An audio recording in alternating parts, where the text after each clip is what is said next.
Should we kick this party off? What do you think? Ready. All right. So I thought we would start. First of all, cheers. Cheers. Thanks to Matt. Yes. Matt Mullenweg, thank you for the Scotch blend, which we shall enjoy here. So I'll take a sip first. Ooh.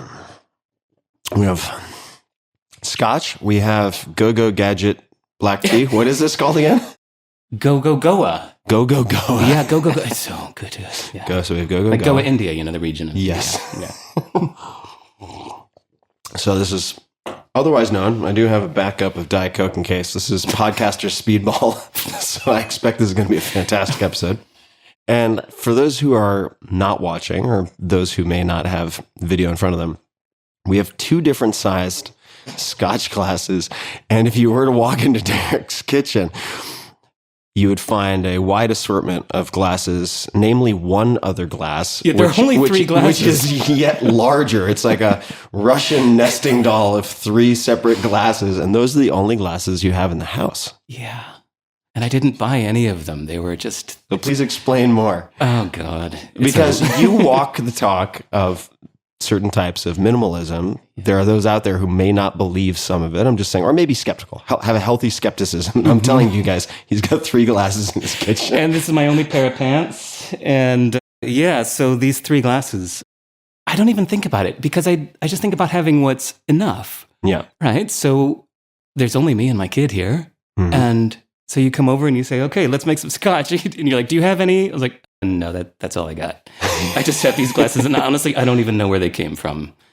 But they work. They work, and this is enough. And these little bamboo cups I got for my kid so that he wouldn't break them. So I have a feeling we will come back to this in a sense, because as a foreshadowing for people who are listening, if you have not read The Paradox of Choice, Barry Schwartz, he talks about maximizers and satisficers. So I think we'll probably come back to this in a bunch of different ways. But suffice to say, the embodiment of minimalism. You also have two very nice suits that act as your sort of outside in the world attire. Yeah. Which makes sense to me. And only two. It's this idea of enough. It's like I wear junk, basically home pajamas. I think of them as pajamas, the big baggy t-shirt that somebody handed you at a conference. And you would never wear that outside the house. But yeah, Michael Brown with an E in London. When I lived in London, right before COVID hit, I thought, I'm living here by Savile Row in London. I'm about to leave England forever. I'm going to get a custom-made suit. So I looked at, what was his name?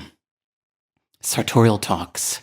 It's an interesting YouTube channel about somebody diving deep into like the craft of fine tailoring. Yeah, tailoring. So he recommended this guy, Michael Brown, in London. So, I went to Michael Brown, and he said, what would you like? I said, you're the expert. Just dress me. So he told me what to wear, and I do. And because I have a little bit more context here, and then he would ask, so what type of shoes are you going to wear? And you're like, what should I wear? Yep. Well, how are you thinking about X? And he'd be like, how should I be thinking about X? Yeah. And this is something I've thought more and more about, which is, it's not so much quantity versus quality, because there's a whole spectrum, right? You can have things that are very good, and you have half a dozen of them. I'm making this up, of course. You could have one thing that is the best, subjectively or objectively, and that's it. You have one. Or you could have a ton of things, and you're like, hey, I don't care about this thing. So these are sort of, this is a disposable item or service, or fill in the blank in my mind. I think we'll probably talk more about this, but what comes to mind for me also when I think about, say, your suits, they're great suits. You're happy with them. You look good in them. And I think about, in contrast, my accumulation of ill-fitting suits, in part because my body weight has fluctuated so much in my life, right? I've gone from 145 to 220, in both cases being pretty lean. So I have like kind of fat boy Tim jacket, and then I've got like really, really skinny, emaciated Tim jacket, and then I've got things in between, but I don't need most of those, and yet I still have them, right? Or, not from the perspective of fit, but Kevin Kelly, in his new book, which is, I think it's simply called Excellent Life Advice, something like that. And one of the bits of advice was along the lines of, yeah, you know how you have that bad pen? He's like, throw out the bad pen. It's so liberating. Yeah, don't have the bad pen. It's about self-respect, isn't it? Yeah. Even something as simple as a pen, when I've done that, I went, I'm better than this. This pen is not going to rule over me any longer. You're only as good as the worst pen in your house. So let's start with a story. Now, and I have not heard this story because you began telling me and I said, no, I don't want to hear it. I said, let's save it. Scuba diving. That'll be my... Scuba diving? Scuba diving. That'll be my cue. And what it taught me about empathy and identity. Amazing. I'll listen to the TED Talk. Oh, God. All right, I'm here sold. we go. So I was in Iceland, and I never had any intention to go scuba diving, but I was at that place in Thingvellir Park, if you've ever been there, where the two continental plates meet. The American continental plate meets the Eurasian continental plate, and there's this deep fissure in the ground, but it's crystal clear water, so you can see all the way down. I was like, ooh, I want to go in there. It just looks like Evian spring water, poured over rocks with nothing clouding the water. Right. So I was in Iceland for a month, so I went to take scuba diving lessons. And the instructor was great. So it's dive.is. And at the time, it was just him in his basement, and it was me and one other guy learning scuba diving. So we did the practice in the swimming pool, and we did all the theoretical stuff. You learned to scuba? Yeah. Okay. Uh-huh. And so the swimming pool is great, and I love the fact that it's calm, that you don't need to panic about holding your breath. It's just slow and meditative. But then the first time we went into the cold ocean, and to be clear, I had to wear one of those giant dry suits. You're like a spaceman with 4 layers of rubber and, stuff over the rubber. So it's very claustrophobic. And then I get into the water, and it gets down to about 20 meters. And I'm just like, oh God, do I hate this? I want to, I need to go. I just want to go back at home. I want to be on the internet. I want to be emailing my friend. I want to talk to my friend. I just want to, I got to get out of here. So I wrapped on his tank, and I went up to the top. You pointed to go up. Yeah. And I was just like, I tore off my mask. And I was just like, I said, I don't want to, no, I said, I'm just going to go. You guys go ahead. I'm going to wait on the side there. You go ahead. I'll just wait. And he was so sweet. He was so cool. He looked at me and just stopped for a second, and he said, hold on a second. He said, it's a really nice day today. He said, look around. Look at those mountains. And he goes, see, it's a nice day today. He said, yeah, look at what a beautiful area we're in right now. If you were to leave now, he said, I know you're flying back in 7 days. If you were to leave now, you wouldn't be able to complete the training, and you wouldn't get your certification. I know you don't want that. He said, just relax for a second. It's all right. And so I just relaxed for a second. You inflate your BCD, so you're just buoyant and you float. And I went, all right, yeah, what was I scared of? So I went, okay, I'm ready. And so we go back down, and I completed it, and it was great. It was no problem, and I love being underwater. It's wonderful. So that was the completion of my training. The next day was my first official dive. So we're there with a dozen other people that have flown to Iceland from around the world, including this couple from Germany that were bragging about how many dives they've done. We've done over 100 dives. And so they were acting like know-it-alls, but then they're like, oh, dry suit. We've never done dry suit before. And so they're getting into the dry suit. Yeah, it's tough. It's different. It's different. And so I get underwater, but this time I'm elated. I'm underwater just where I wanted to be, in that crystal clear fissure there in Thingvellir. I was like, wow. And at 20 meters down, which is for the Yanks 60 feet or so. Yeah. Which is pretty deep. I mean, that's a deep dive. The bottom of where you're supposed to go as a beginner. And at the bottom, I see the German girl by herself, and her partner's not there. And I do the dive manners we're taught, where I gave her the okay symbol. Yeah. And she gave the not okay symbol. Yeah. And I was like, wait, did I remember it? And I was like, okay? And again, she goes, not okay. And I see her eyes are looking crazy. And I went, oh shit, I've been trained for this. Oh my God, I can do this. Okay. Held on to her BCD, held on to mine, inflated hers a bit, asked if she needed my mouthpiece. And she said no, and helped her get up to the surface. And she gets up to the surface and she rips her mask off just like I did. She's like, I don't like this. No, this is not good. I hate this. I feel bad. I want to go. And I said, I just imitated the dive instructor. Exactly. I said, well, hold on a second. I said, look around. I said, it's a really nice day. I said, isn't this great? I said, you see those mountains over there? I said, just relax a second. I said, I'm here with you. It's okay. And so she calmed down, and I saw her go do the same thing I did and calm down. And then her boyfriend showed up. Where the hell was the boyfriend? I don't know. But he took her away. So You're on your own, babe. I'm out of here. I've accidentally missed one step in the storytelling of this that I should have included, is the night in between those 2 days. I went home that night thinking, what the fuck? I think I just had a panic attack. Like, I'm not one of those people. Like, I have no respect for people who have panic attacks, because usually panic attacks, to me, I think of like people who are just like, oh no, like my cake is late. I'm going to die. And they freak out over shallow little things. Yeah. And it seems to me like they have no perspective on life. So then I have no respect for that kind of silly panic, right? But I had just panicked, and it was involuntary. And so like that night, I had this moment of just like, wow, what does that mean? That am I a panic attack person now? Have I changed categories from a not panic attack person to a panic attack person? I just kind of fell asleep with no, answers to that. So then the next day, had this thing happen with a German couple. And I feel like that experience taught me two kinds of empathy. That we categorize people. Like I just said, the type of person who has a panic attack. And we think of a category of person that's, say, like depressed, fat, homeless, divorced, bankrupt, and you think, I would never be those things. I'm not that kind of person. But I thought, wow, like a lot of these things are involuntary. It's not like somebody chooses to be depressed. Mm-hmm. And I realized I had been unfairly categorizing people the same way I had unfairly categorized panic attack people, because now I am one, right? Yeah. I've had that. Addiction, right? Like somebody who said they would never be an addict, and then they find themselves addicted to something that seemed harmless at first, and they have to admit, oh my God, I'm an addict. But then I realized that someday these categories might be me, or anybody else. If you're, categorizing people, this might be you.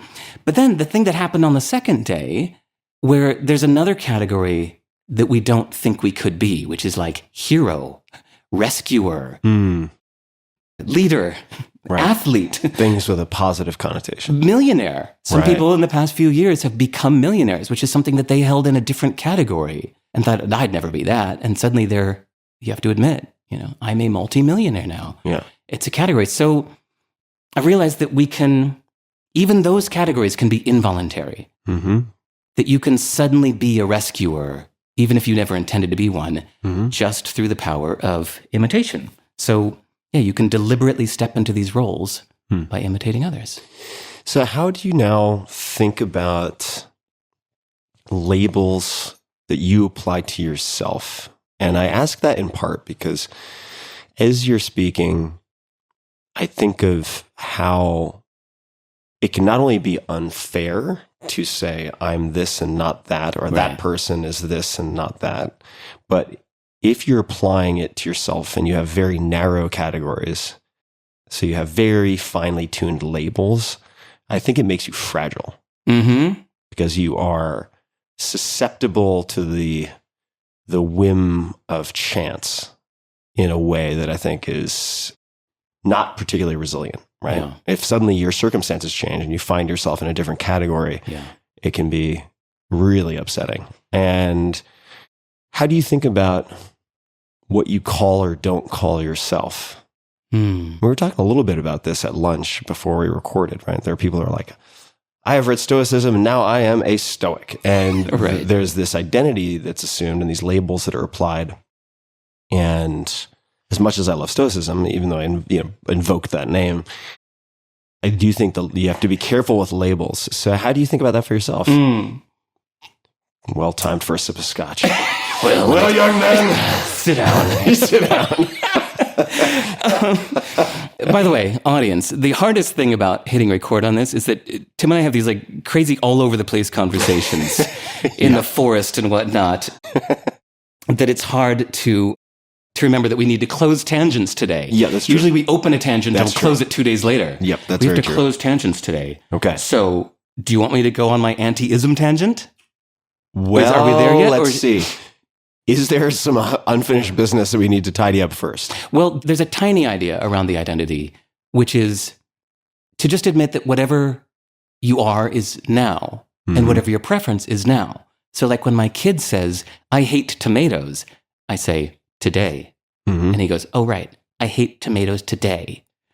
Because it's leaving open the possibility that you might change your mind tomorrow. Yeah. And he did.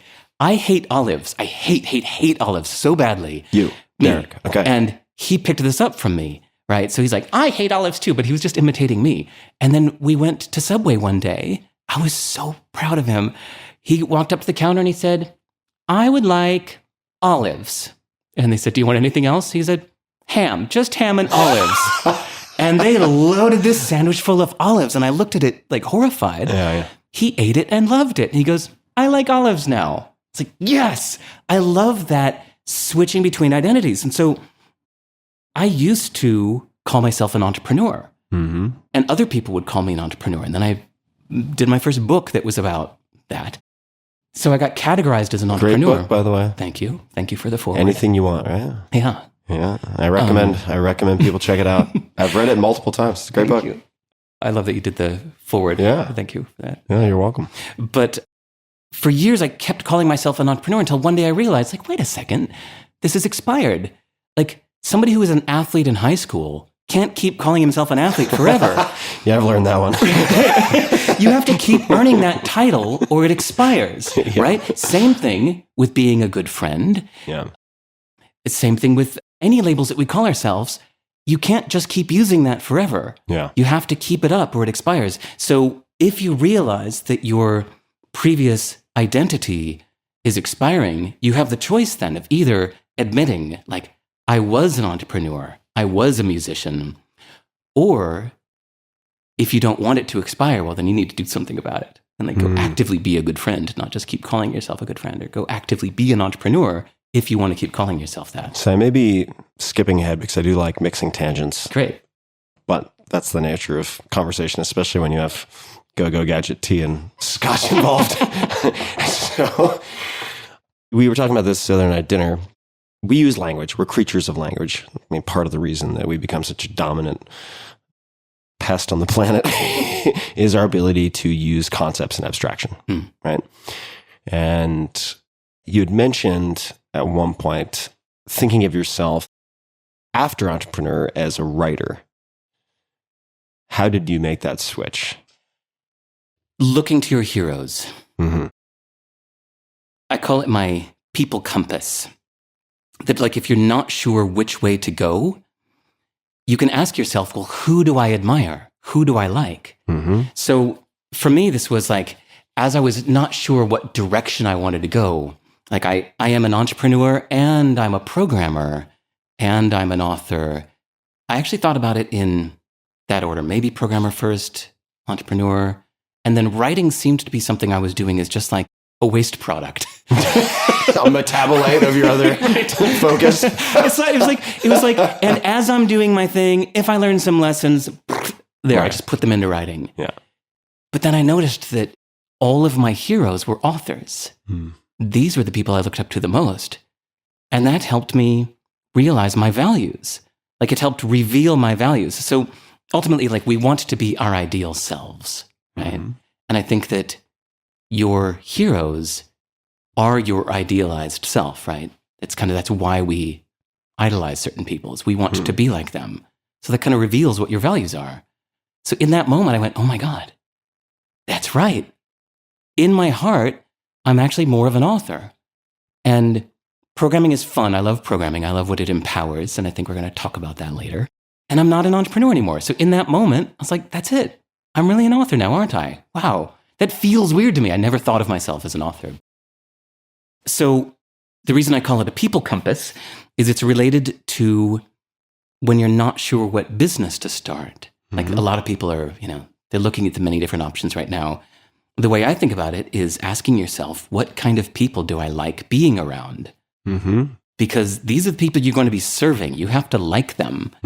So you want to love your customers and love serving them, because ultimately, even if it's the money, what you really, really want is the emotional fulfillment, right? Yeah, totally. So you might get lucky by strategically choosing an industry or a market that's on its way up, and you might get really lucky and become a billionaire doing something. But what if your customers are jerks, right? Like, would you be happy getting rich running an all-night vaping store? If you think of the kind of customers that would come into your all-night vaping store, are these the people you want to serve? And would you be happy even if you made $1 million doing that? I think you'd feel pretty mixed about it. I'm a little embarrassed to tell you about my new startup then. Right. Vaping. Anyway, so it's asking yourself, like, what kind of people do you want to be around? Decentralized blockchain, baby seal clubbing expeditions. Yeah. Not sure I want to hang out with the people who might go on that tour. Run by AI. We may need a refill on the scotch at the rate we're going. Well, I don't know how that's going to work. Pause.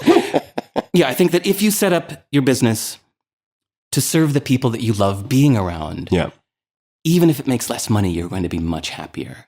Yeah. So that's where I'm at right now. Like right now, I'm not an entrepreneur, but I'm starting to get that itch. I'm starting to feel like doing something. And if I do, it'll just be to be around the people that I already love. Okay. So let's poke at that a little bit. Being around the people you love, there are many ways to do that. Mm-hmm.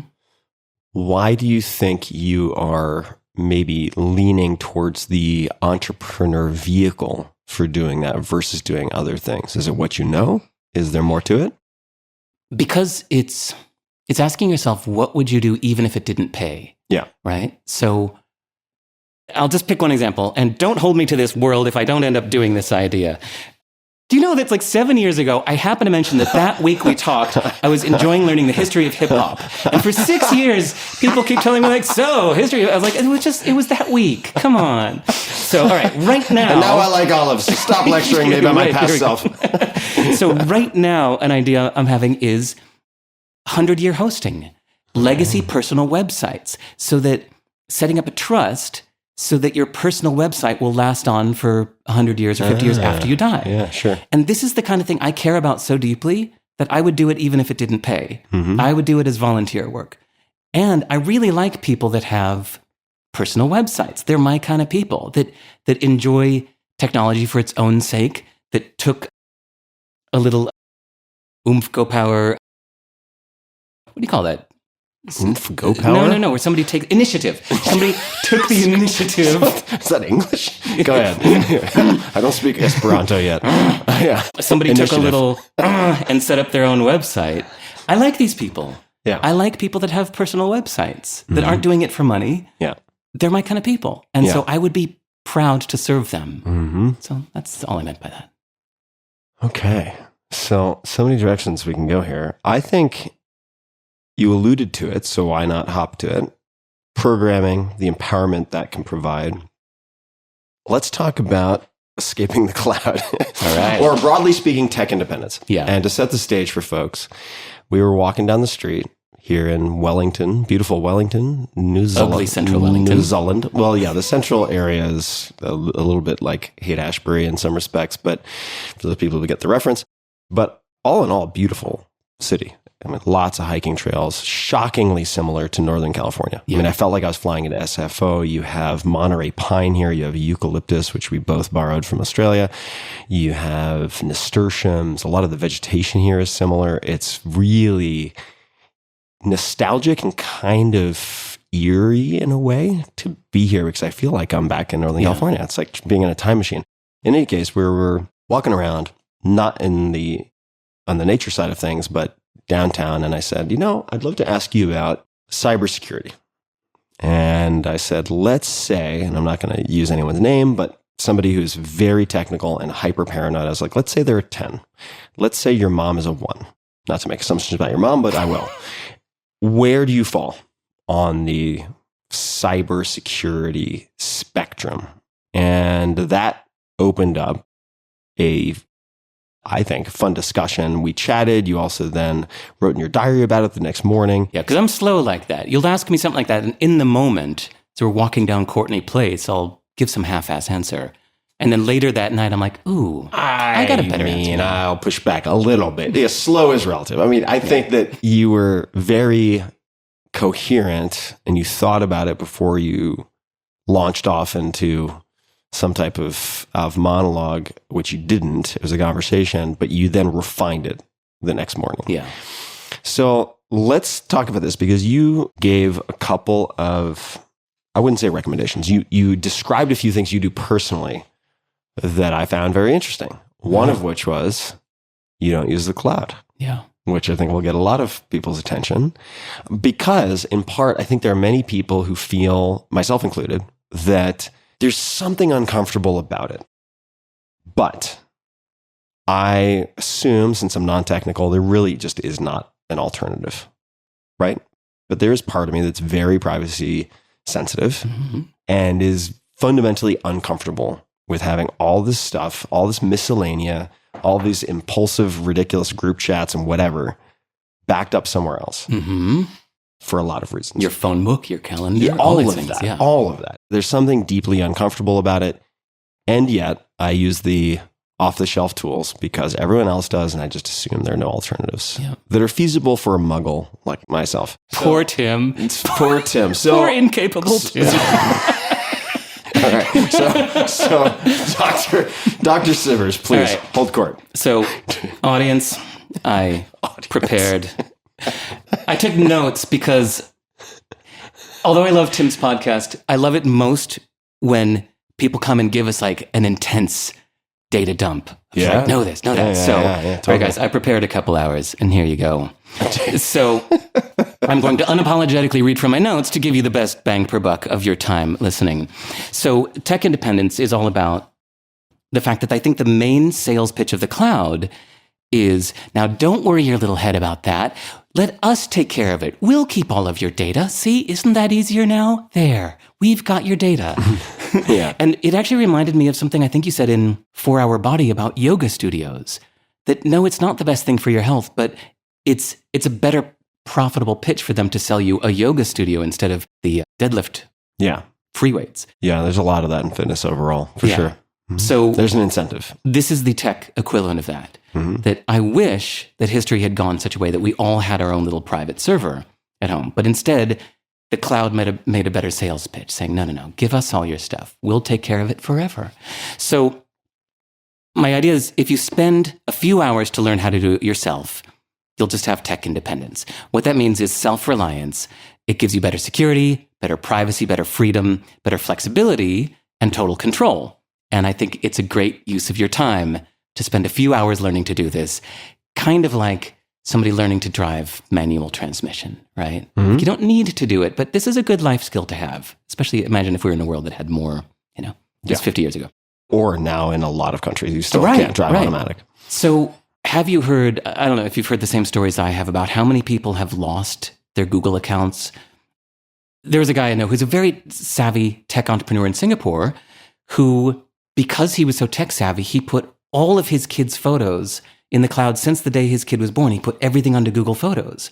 For 10 years, his kid was 10 years old the day that he started a new company and said, I'm going to do the Google Apps for Business. And it asked him a quick question. Would you like to merge this with your existing Gmail account? He said, yes.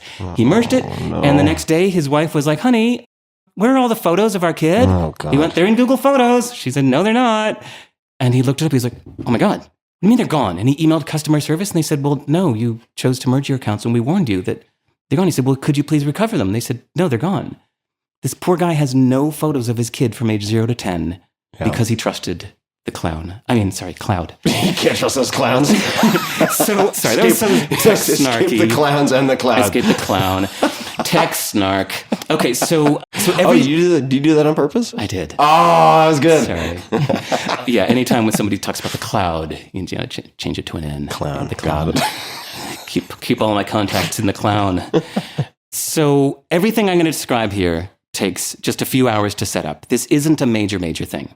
It's not that hard. Listeners of yours are used to being suggested to learn how to do something. And let me also preface this for a quick second. This is not a tangent by saying, I do not experience you. Maybe I'm missing something. Maybe you have spider holes dug in the backyard.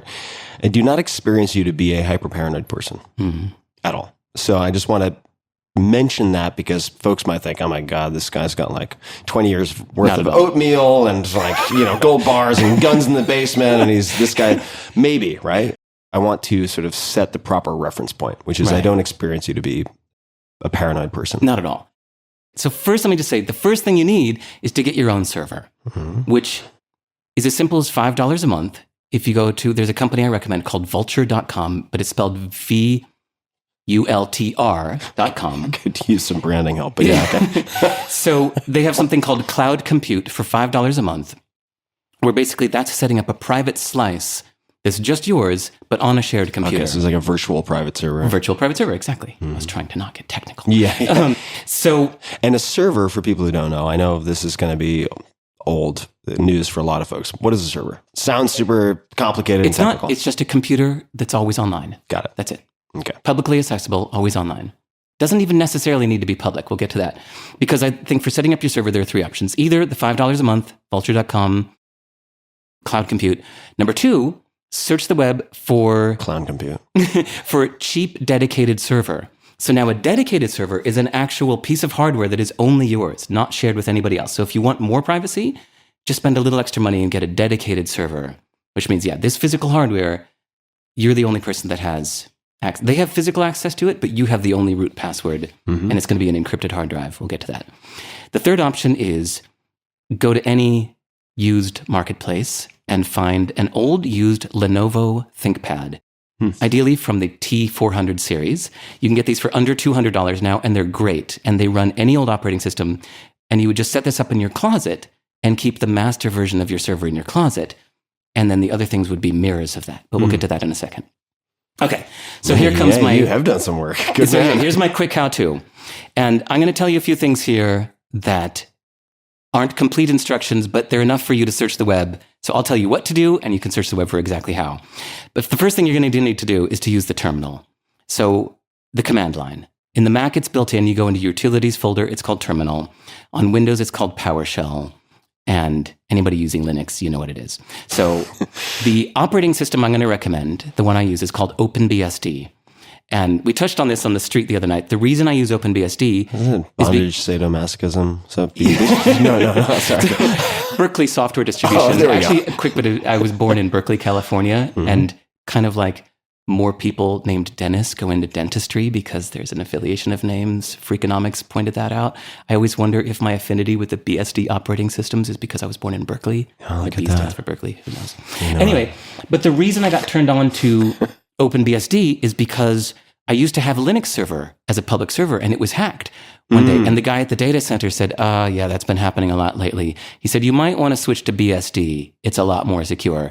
So OpenBSD is designed from the ground up by super security freaks. And part of why it's so secure is it's so simple. It's a very, very simple operating system that doesn't do everything under the sun. It does this that I'm describing, and it does it really well. And it's secure as hell. And it's got, as I understand it, few lines of code. Yes. Right? Which means, let's just say you're a writer. The more you write, the higher the frequency of typos. Yes. And well you put. Don't want bugs in your code. That can be exploited. Yes. Yep. The less code, the better. So install OpenBSD and follow the instructions to encrypt one of the disk partitions in there as you're installing it. Then you're going to use SSH, which stands for Secure Shell, to log into it. And then on your home computer, use that terminal to generate a private SSH key. You do SSH-keygen. The type you want is ED25519. And then that's going to generate two keys, a private key and a public key. You upload the public key to your server. And then after you do that, edit your SSH configuration file to disable password logins. So now the only way to log into your server is with your private public key that you just generated, right? Very similar to the crypto public-private thing. Then you go into your pf.conf settings, you edit your firewall to only allow port 22, which is the port that SSH uses to connect. Once you've done that, voila. Like now your server is super secure. Nobody can get in except you from your computer with a generated private key. Through SSH is the only way to connect to that server. Can you explain the generated private key? Yeah. It's really just a single command you type on the terminal. If you type SSH-keygen space -t space ED25519, it will ask you for an optional password, and it just creates the private key and the public key. Same name, but one has the .pub at the end. And then you just use whatever tool you want to upload the .pub to your remote server. You put it into the correct place, an authorized keys file, and voila. Now it will, instead of asking you for your password, it just uses the private key and the public key matching to let you in. Got it. So it's like Marco Polo. Okay. Yeah. we're in, as opposed to entering a password every time. Right.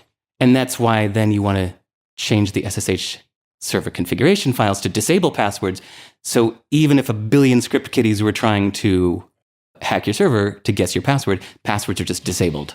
Okay, this is keep track where you are. Yeah. Do you think this will become, and I'm non-technical, folks, you've probably guessed, but this type of Marco Polo, I can't even remember the proper way, the private keys and so on, private public keys or whatever the term is, will become more and more prevalent as, say, quantum computing and so on allows the current level of encryption to be decrypted more and more effectively. I'm just wondering about, well, this is going to take us off on a major I think tangent. it's what our phones are already doing behind the scenes with WhatsApp encrypted chats or FaceTime, or even just our phones themselves. When you type in that code, when you first turn on your phone, I think our phones are already behind the scenes using public-private key. I think. Yeah. So that's the way it should be. It's to just, it is the best solution so far, I think. Yeah. Side note, if you have a 4-digit password on your phone, you can change that to 8-digit. Nice. Simple upgrade. Yeah, in settings.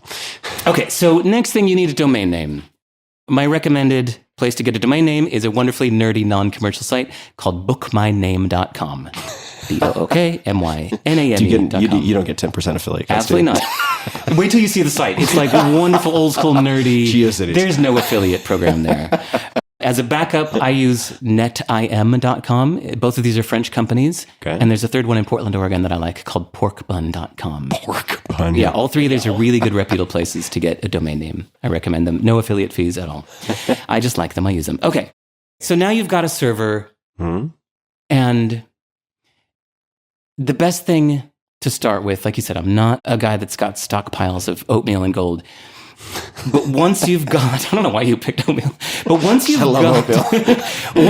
got your own server, it puts everything else into perspective. So that's really where I'm coming from when I say, like, I don't do things in the cloud. It's because when companies come out and say, we can take care of this for you.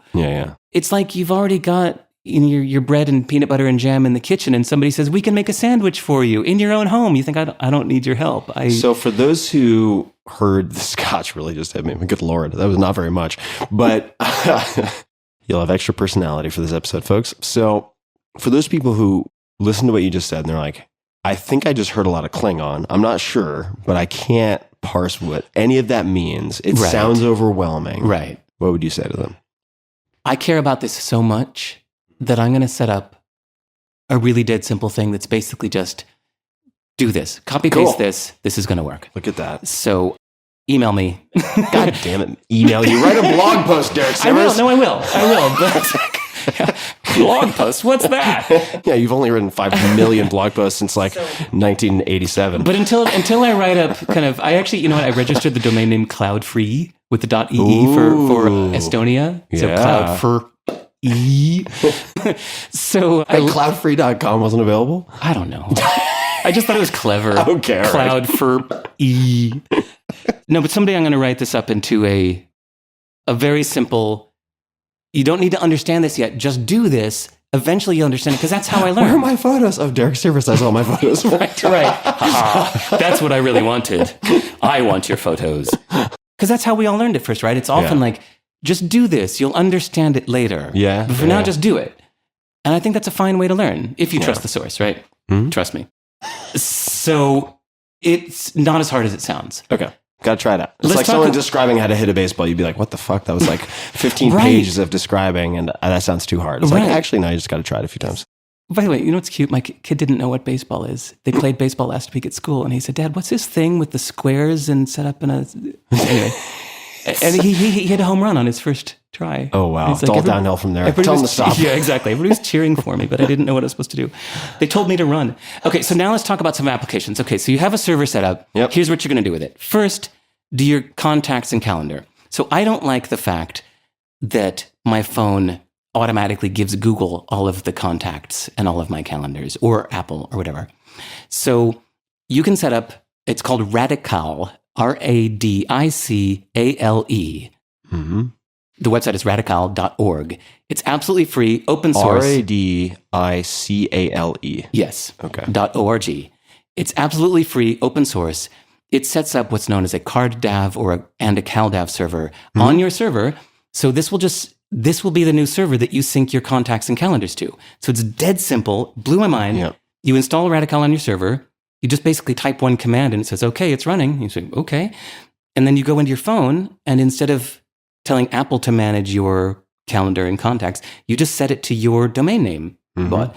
And suddenly it says, okay, synchronized.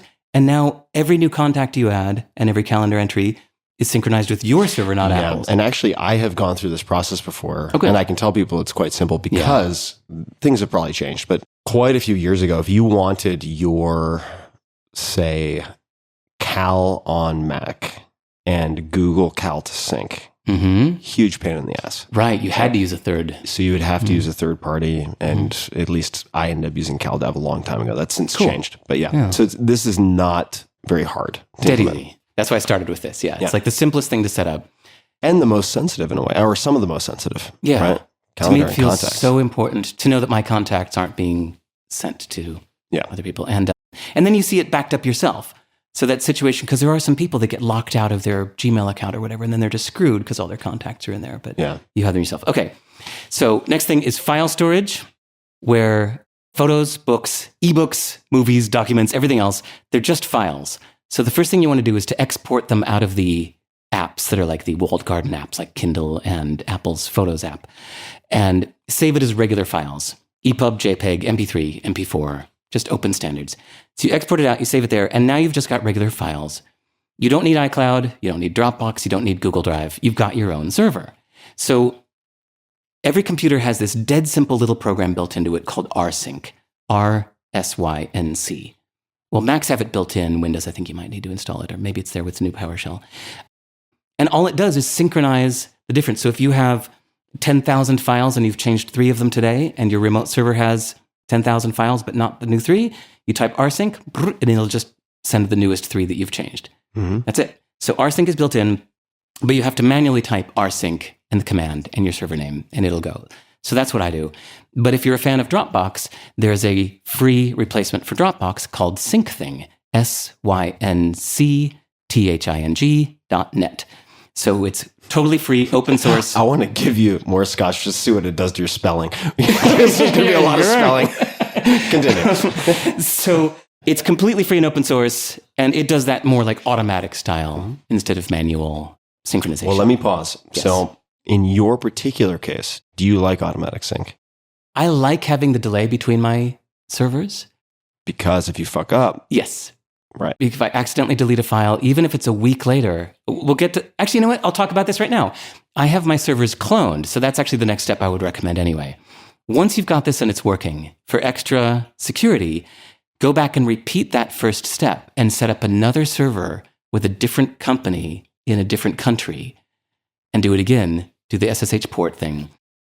Then you can use rsync or SyncThing, not just to clone between your computer and your server, but that server and the other server. I have a great idea. Okay. You ready? Yeah. All right. So this next chapter of Dr. Sivers, entrepreneur interacting with customers you like who own personal websites. You could create a service that helps people liberate themselves from the cloud for those who own personal websites. And I like it. Anyway, I can't, you know, it's just an idea. who Because you seem to be philosophically aligned with this. Yeah. I'm passionate about it. It upsets me when people are bound to the cloud or just going to use everything in the company's hand. Them or they're dependent on the service. It's about being dependent. It's about the self-reliance. People who are dependent on others. Like imagine if everybody in their own home was like dependent on somebody else to make them food. They didn't know how to make their own food. Yeah. You'd feel bad for them. Like, come on, it's not that hard. Here's a knife. Here's some bread, some peanut butter. See, you could do it. You know, like that's how I feel with these things. You only need 3 glasses. It's easy. All the things I didn't think we'd talk about.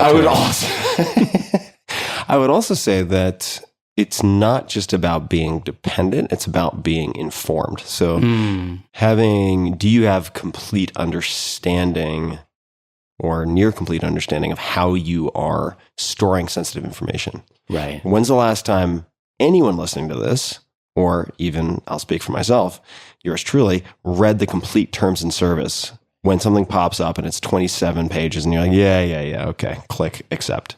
There's a lot of stuff buried in there. Yeah. There's a reason there are armies of lawyers that work on terms of service and that they're updated constantly. Which is nice to tune into people who care about that stuff deeply. And they can act as a nice natural filter to let you know if somebody's being good or being bad. Yeah. That's how I found, when I recommended bookmyname.com for domains. It was like some super nerd that recommended that. They're like, oh, these guys are old school eunuchs. You want to go with these guys. Like, they're not these new salesmen trying to, raise venture capital for their domain selling. These are just old school nerds doing it for the right reason. Like, that's what I like to hear. These are my people. Okay, so I have 3 servers now set up in New Zealand, US, and Germany.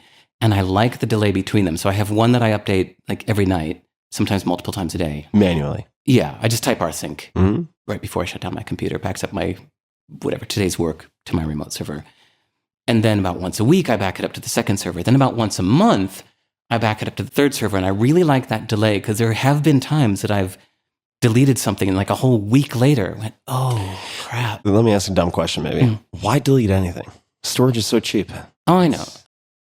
No, I mean more like deleted lines of code. Like I thought I was done with that. There was a revision that you want to undo. Yeah. Yeah. And sometimes I'm using Git, but sometimes I'm not. And sometimes it's gone. It's rare, but every now and then. Yeah. Okay. So website is a no-brainer. The OpenBSD operating system comes with its own web server.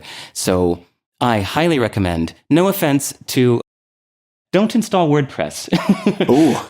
No, this isn't. We love you, Matt. I adore you, Matt. But I think everybody should learn how to do it themselves. Yeah. It's not that hard to do an H1 tag, H2, P tag, UL, ULI, Ahref, image source. You can learn it in an hour. Yeah. And voila, now you can make your own HTML website. Because I get this question about once a week by email. People saying, what do you recommend? I want to make my own site. Well, hold on. Not to push back, but just to stress test a little bit. WordPress is open source. Why not use it? You could, but see, WordPress is like, I think last time I counted 38 billion lines of code. Yeah. And it does way more than what you need. So it's kind of like if you said, I need some scissors, and somebody handed you the contents of an entire hardware store. Yeah. You're like, no, I really just need to cut this. Right. So I think most people, what they want from a website is, I have some thoughts. I want to put them in writing for the world to read. Or I have a couple photos. That's what most people want. But then I love WordPress and I used it for years, but it does everything. Yeah. And I think it intimidates people to the point of paralysis. Yeah. So that's why I say, well, no, hold on. My top recommendation is don't let people tell you that this is complicated. Because if you look at WordPress or similar services, and by the way, I'm just saying WordPress, I mean, it could be Ghost, it could be any of these things. You get the impression that making a website is hard. Yeah. But it's not. It's just a plain text file that you change it from .txt to .html and you add in a couple bracket tags. Yeah. And that's it. Yeah. And then you upload it and it works and the world can see it. So I just constantly remind people how simple this can be. And I say that even if you just do it this way for the first month, please make your own static HTML web page even. I think it's a good exercise even if you end up later using something else. Exactly. Right? That's what I was getting to. Yeah. So start by doing it that way. And then if you need something that another service offers, you'll recognize that you need it because you'll know. I agree with that. I mean, I edited the first 30 to 40 episodes of my podcast, which is a lot of work. Yeah. And I'm not a master at it. And there are far better people who work on it now for these later episodes. But I felt good doing it in the beginning. Yeah. And I was like, all right, if I'm going to delegate anything, to the extent that it's feasible, I'd love to learn how to do each thing. Yep. Otherwise, how am I going to assess anything? Yeah, exactly. Yeah. Okay, I'll name one last one and then we're done with this subject. The last thing I'm going to recommend is email. So at very least, get off Gmail and use your own domain name. It's so important to switch your email to your own domain name. You can do that with G Suite, though. I know, but we're talking about the liberation, the independence. It's knowing that you aren't dependent on these guys. So I think it's crucial to extract yourself from the we'll take care of it for you thing. The 3 different options in order.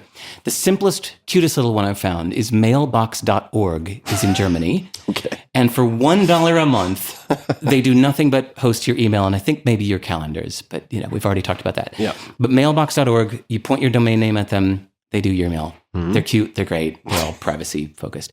If you want the luxury, full premium suite of the best email client on earth, you go to fastmail.com. Fastmail.com is amazing. It's $5 a month. But again, they're taking care of it for you. So, the third option is coming. You can host your email yourself on your own server. Mm-hmm. It's dead easy to receive email. It's a little harder to send email. You'd have to set up a few config files, but it's not that hard. I do it myself. It's a bit advanced, but it's possible. And I assume that would come maybe as, step 8 after you've done other things. Right. That's like if you're starting on the bunny slopes, which were the first stages, this is like, okay, now you're getting on some moguls. Yeah. Don't try this day one. Yeah. Get familiar with the gear first.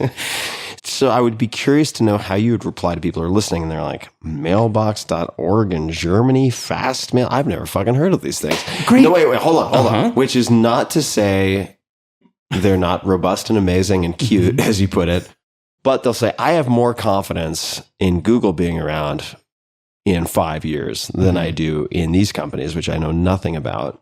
Mm-hmm. Ultimately, you can have a certain degree of liberation, but if your infrastructure fails, or these people put up a closed for business sign, and suddenly the hardware upon which things are being stored is game over, I guess I'm wondering how you would address people with those types of concerns. Everything I've recommended here was recommended with that in mind. You should expect that you will outlive most businesses. Yeah. I think that, to me, is the biggest misconception that people have about Facebook or Apple or Google, that it's likely you might outlive Google and Facebook. Yeah. Those of us who were around in the first .com boom. If history repeats, it's certainly well within the realm of possibility. Yeah. It was unthinkable in 1999 that MySpace wouldn't be around. Or maybe, what was that, 2003? So how is mailbox.org better in that sense? Everything is done with your own domain name. So if mailbox.org ever sends, actually, if they just disappeared one day, you'd go, you just log into your domain name router and just route it to another service. Because everything's being sent to, Tim at tim.com or whatever. Yeah. So you have your own domain name. You can just route it to a different mail server. Same thing with the servers I'm talking about. If one of these services in Germany or New Jersey suddenly went under, no big deal. You've got your clone, your remote clone. Your remote server is a clone of your home thing. Right. So all of this is expecting everybody to fail. Yeah. So the conclusion is, I think this is a great use of your time. It's liberating. It's empowering. And then when somebody tries to sell you a service, you'll know that you can do it yourself if you want to, and you might still choose to have them do it. Question for you. So if somebody's listening and they say, there's no fucking way I'm going to do all that. However, I'd be interested in dipping my toe in the water and maybe doing the first thing just to learn some new technology, gain some confidence. I'm not going to do the whole kit and caboodle because it just sounds overwhelming, but like I want to do sort of a science project with some experimentation. What might you recommend to them? I'd say the first baby step is to get your own domain name. Definitely. And then move your email off of Gmail and just go to some third-party provider of email. Okay, so you'd start with email. I think so. It's the simplest. It's the only one in there that's not truly setting up your own server. Obviously that's the next step. It's just do that first thing and just have like a couple hours of something that feels uncomfortable and new to you, but voila, you have a server that's running anywhere in the world. And once you have a server, everything else is easier. So, but yeah, the baby steps is to just get your own domain name and switch your email to that and try to just move everything off of Gmail or just let your old Gmail be your junk account. Okay, question for you personally. If you had to choose between having your email off of the cloud or calendar and contacts, but you can only choose one. So calendar and contacts come together. Email is another. Which would you choose? I don't know why there's a sense of happiness in having my calendars and contacts be on my own server. I lean that way too, and I don't know if I could verbalize why that's the case. Mail sending has become unfortunately difficult because a lot of things get marked as spam unless you do a bunch of more complicated things. That's right. I didn't even think about that. I could see that being a huge problem. So the way I actually have my mail server set up right now pretends to be Gmail. Well, God, no, can you imagine? What could go wrong? So all incoming email comes directly into my server. Yeah. But for sending, I actually use a service called Mailgun that just handles the sending. So they take care of all the deliverability Yeah. So it's not an ESP, but it's helping, or maybe it is an ESP, like an email service provider. Oh, it is. Yeah. Yeah. I guess they're outgoing only. Yeah. I think SendGrid does handle some of this as well. Yeah. They're one of the same. Mm-hmm. So you're really just using their SMPTE servers just to send the outgoing mail, but receiving it privately. So that's my balance SendGrid, right now. those guys have done such a good job, at least last I checked. And I met them when they were just starting. I met them at Techstars a million years ago.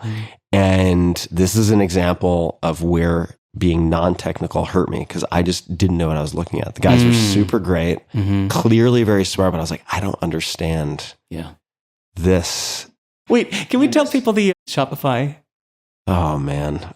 I mean, my most expensive mistake ever? No. The my little thing with Toby. Oh, yeah.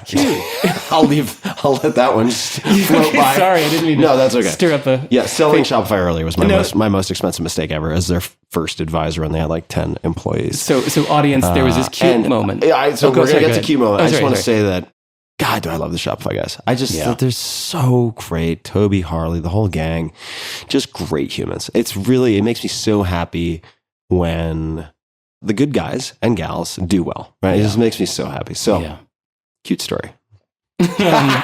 Which I had never heard, which was shocking. Yeah. Sometimes people ask if I can introduce them to you. Yeah. And I'm like, no. I respect your time. Yeah, right? I appreciate that. By the way, I love your email address. Oh, yeah. Which basically says fuck off. Yeah, basically. It's essentially fuck off at timferriss.com. Yeah, it's not that aggressive, but it makes it clear, like, think twice before sharing my email. Don't you dare give this to anyone exactly. at timferriss.com. That is his personal email. Yeah. A little wordy, but you know. It's worth it. Give him a hurdle. Oh, Toby. So I love the Ruby programming language. And so before there was Ruby on Rails, I learned Ruby in a cabin in Sweden that I was offline for 2 weeks. So I brought a programming book with me. I was like, well, I'm going to be offline for 2 weeks. I might as well learn something new. So there was this really unknown little programming language called Ruby. I was like, that sounds fun. So I grabbed this Ruby book, installed Ruby on my laptop, and went off to this cabin in Sweden in the winter for 2 weeks. I was offline and I learned Ruby for 2 weeks. I came back going, that was so much fun. I wish I could use this to make websites. And there was news that there was this guy named David in Denmark who was doing something with websites and Ruby. So I emailed him saying, hey, somebody said you're making like a web framework in Ruby. And he emailed back saying, not ready yet. That's all he said. Well, for those who don't know, that's DHH. Yeah. David Hanmeyer Hansen. Yeah.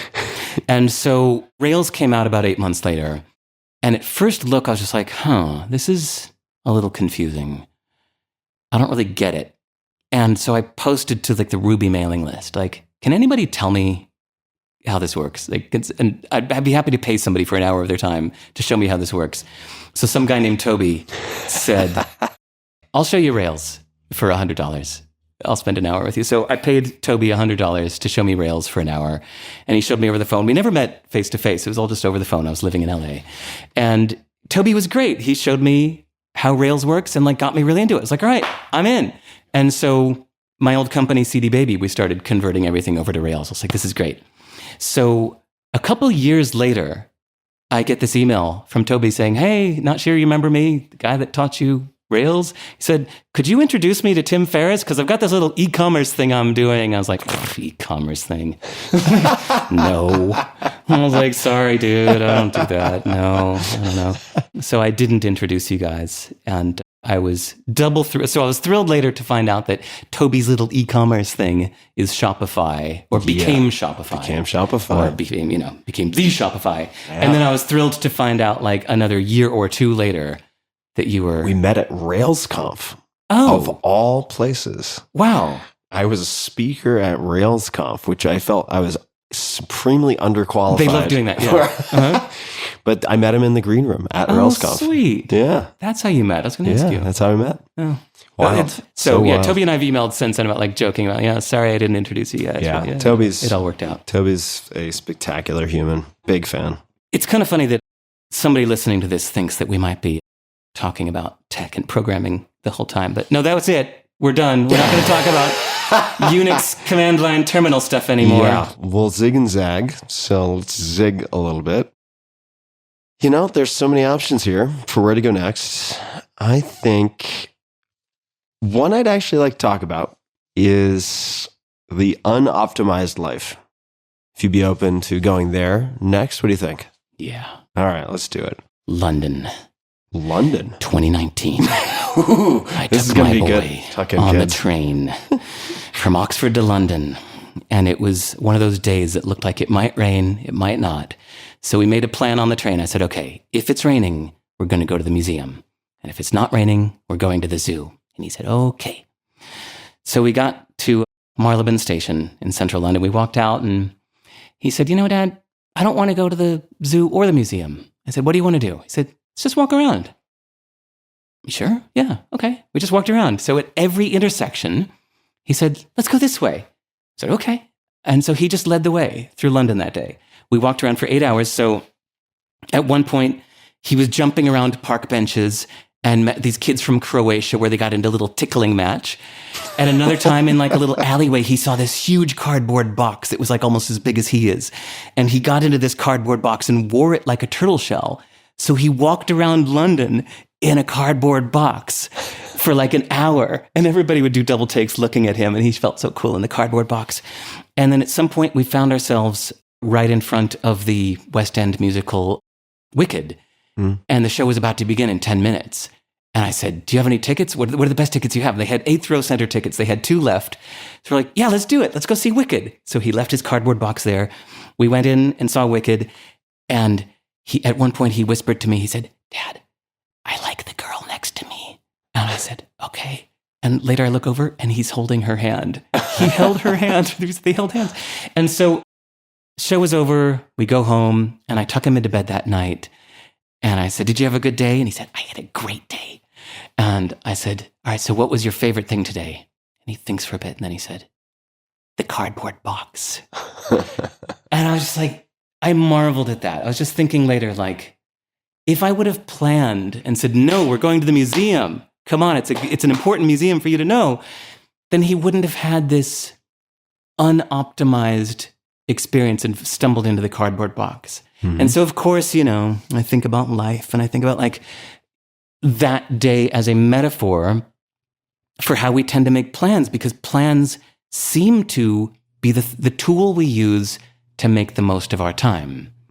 But that doesn't always make sense, does it? Because like as you go through life, you keep getting new information moment to moment that helps you make the best decision for that moment, not what you thought would be the best decision earlier when you made a plan, which was a prediction. So I think about, like, for example, this stupid house I'm in right now. So this is my stupid house, everybody. I don't like this house. But here I am. I would never guess based on your assortment of matching plateware and right. How much energy I've clearly put into this house and making it perfect with all of its decor. There's nothing on the walls and no furniture. Yeah. Except for some mice. Yeah. We were going to... Legitimately. Yeah, I have 3 pet mice. We were going to bring them out. But it would be distracting. I thought about getting rid of this house and getting a house that was more suited for me. And I actually put an offer on a place. And it was a really nice place. It was at the end of Clyde Key Wharf, which is out there like in the water. And oh man, it was nice. And so it was like the night before my offer was accepted. And it was the night before I was going to put down the deposit. It was going to be mine. I fell asleep that night thinking, like at first thought, I was thinking, I'm going to be so happy tomorrow. And then I thought, wait, I'm already happy. What, am I going to be more happy tomorrow? No, I'm already happy. It's like, well, then why am I doing this? Why am I spending a bunch of money if I'm already happy? So I yanked it. So I didn't buy it. And here I am in this stupid house because it has no obstacles. Like, it's warm, it's quiet. It's not suited to me perfectly, but that's okay. Like, it doesn't get in my way. And then from there, I think, how many other things in our life are we okay to just not optimize, right? Depends where you draw the line, right? Your romantic relationship, your job, your family. I'll bet nobody has the perfect family of their wishes. Our location, where you live, our diet. Like, you have to kind of decide what's worth optimizing. That we don't need to optimize everything. It's okay to have some things be good enough. And so I'm so glad you brought up The Paradox of Choice by Barry Schwartz. I really fucking internalized that book. It's a great book. The ending of that, where he says, like, okay, I've been describing the problem. So what's a recommendation? And he says satisficing. There's maximizing and there's satisficing. I had no idea you were going to bring this up. This is great. Yeah. Yeah. Maximizers have been found to feel worse about the decisions they make. They look into every possible option. They try to make the best possible choice. But studies show that they feel worse about the choice they make. Whereas satisficers may not make the absolute best possible choice, but they feel much better about the choices they make. So, yeah, I think a lot of who I am is because of satisficing. And if I seem like I make weird decisions in life, for example, like not even continuing to pursue making money, it's because I'm satisficing. Like I really took that lesson to heart and have shaped my life around it. Just for definition terms, right? Because people might think optimizing is trying to eke out the every last iota of improvement, right? But I think what we're really talking about is... Wait, sorry to interrupt. You know, like if you were to hear Paul McCartney go, "Hey, Jude," you'd be like, whoa, just to hear him sing 2 notes. Yeah. To hear you go, optimizing. That's like, whoa. That's classic. It's classic, you know. Sorry. You know, if that is my legacy, so be it. Optimizing. I think what we're talking about is where to focus your finite energy on improving versus leaving things as they are, right? In a sense, right? Because I think optimizing, when I think of optimizing is leading to optimal. What does that even mean? Maybe it's open-ended, so it just continues forever. But it's a helpful word. I'm just curious how you currently think about where to focus your energy on improving internally, externally, versus leaving things be. And this is a conversation that's near and dear to me. One of my most effective friends basically has said, I'm paraphrasing, but he's like, yeah, I optimize for like 1 or 2 things and everything else is good enough. Like I just have to get it to good enough. Nice. And that's it. And he's incredibly effective in life. And he's also a very happy guy in general. Hard to know how much of that is out of the box versus due to the decisions and the way he views the world, but seems to contribute. Yeah. So how do you think about then where you might maximize versus where you satisfice? Or is it, because I know it's not good enough across the board. I find that hard to believe. What do I maximize? I'm not sure. Or maybe maximize is too polarizing a word. No, you know what I think it is? Yeah. If it's really fun. Okay. If you think it's just actually really fun to like, maybe some people set up their, let's just say they get into bread making. Yeah. And they're just like, I want to set up like the best bread making. They're just having fun with it. Then great. They can maximize, you know, people who get really into high fidelity audio. Yeah. And they nerd out and they know it's stupid. Usually. Yeah. And they're just like, I don't care. I want this thing with the gold plated, you know, cable connector, whatever. Right. And I think if you have fun optimizing, then it's worth it. If maximizing that is, if the process is fun to you, I think that should be the barometer. But I think that saying enough, good enough, is a superpower. Yeah, I really agree with that. You know what is such a good lesson to learn? Is that nobody cares what you're not good at. Okay, say more. Like publicly, you're going to be just known for a few things that you're good at. Yeah. All those things that you're not good at, nobody cares that you're not good at them. So just let it go. Yeah. You know? Now, for the broader public, I think that's really useful. But you may have, say, a significant other who cares about some of the things that you're not particularly good at. Yeah. There is that. I mean, not that I'm recently single and thinking about this all the time, audience, or anything. We have spent many hours talking about sex while walking in the forests of New Zealand. Sex and relationships. And well, even before this podcast, Derek's setting up all these cameras and all this stuff. And then he's like, I just need to take a quick shower. And I was like, wait a second. Are we about to have sex here? Derek, what's happening? I hadn't had a shower since yesterday. I was feeling greasy. It was distracting. No, it's funny. I wasn't sure if you were going to say, so, as you were saying yesterday in the forest about sex. Oh, no. You know. No. we'll leave that aside for scotch outside of recording. The unoptimized life. What effect has that had on you paying more attention to that? Leaving good enough alone. Because this is something I would like to do more of. And I've tried to focus, with some success, on making fast, especially reversible or trivial decisions. Right? If it can be undone easily, fine. Right. And this is also with money, right? Attention and money. It's like I'm going to default to speed with a lot of things. If it's not that important or if it's pretty easy to reverse. And I think that's been helpful. Off the top of my head, I think how important it is to be done with something so that you can move on.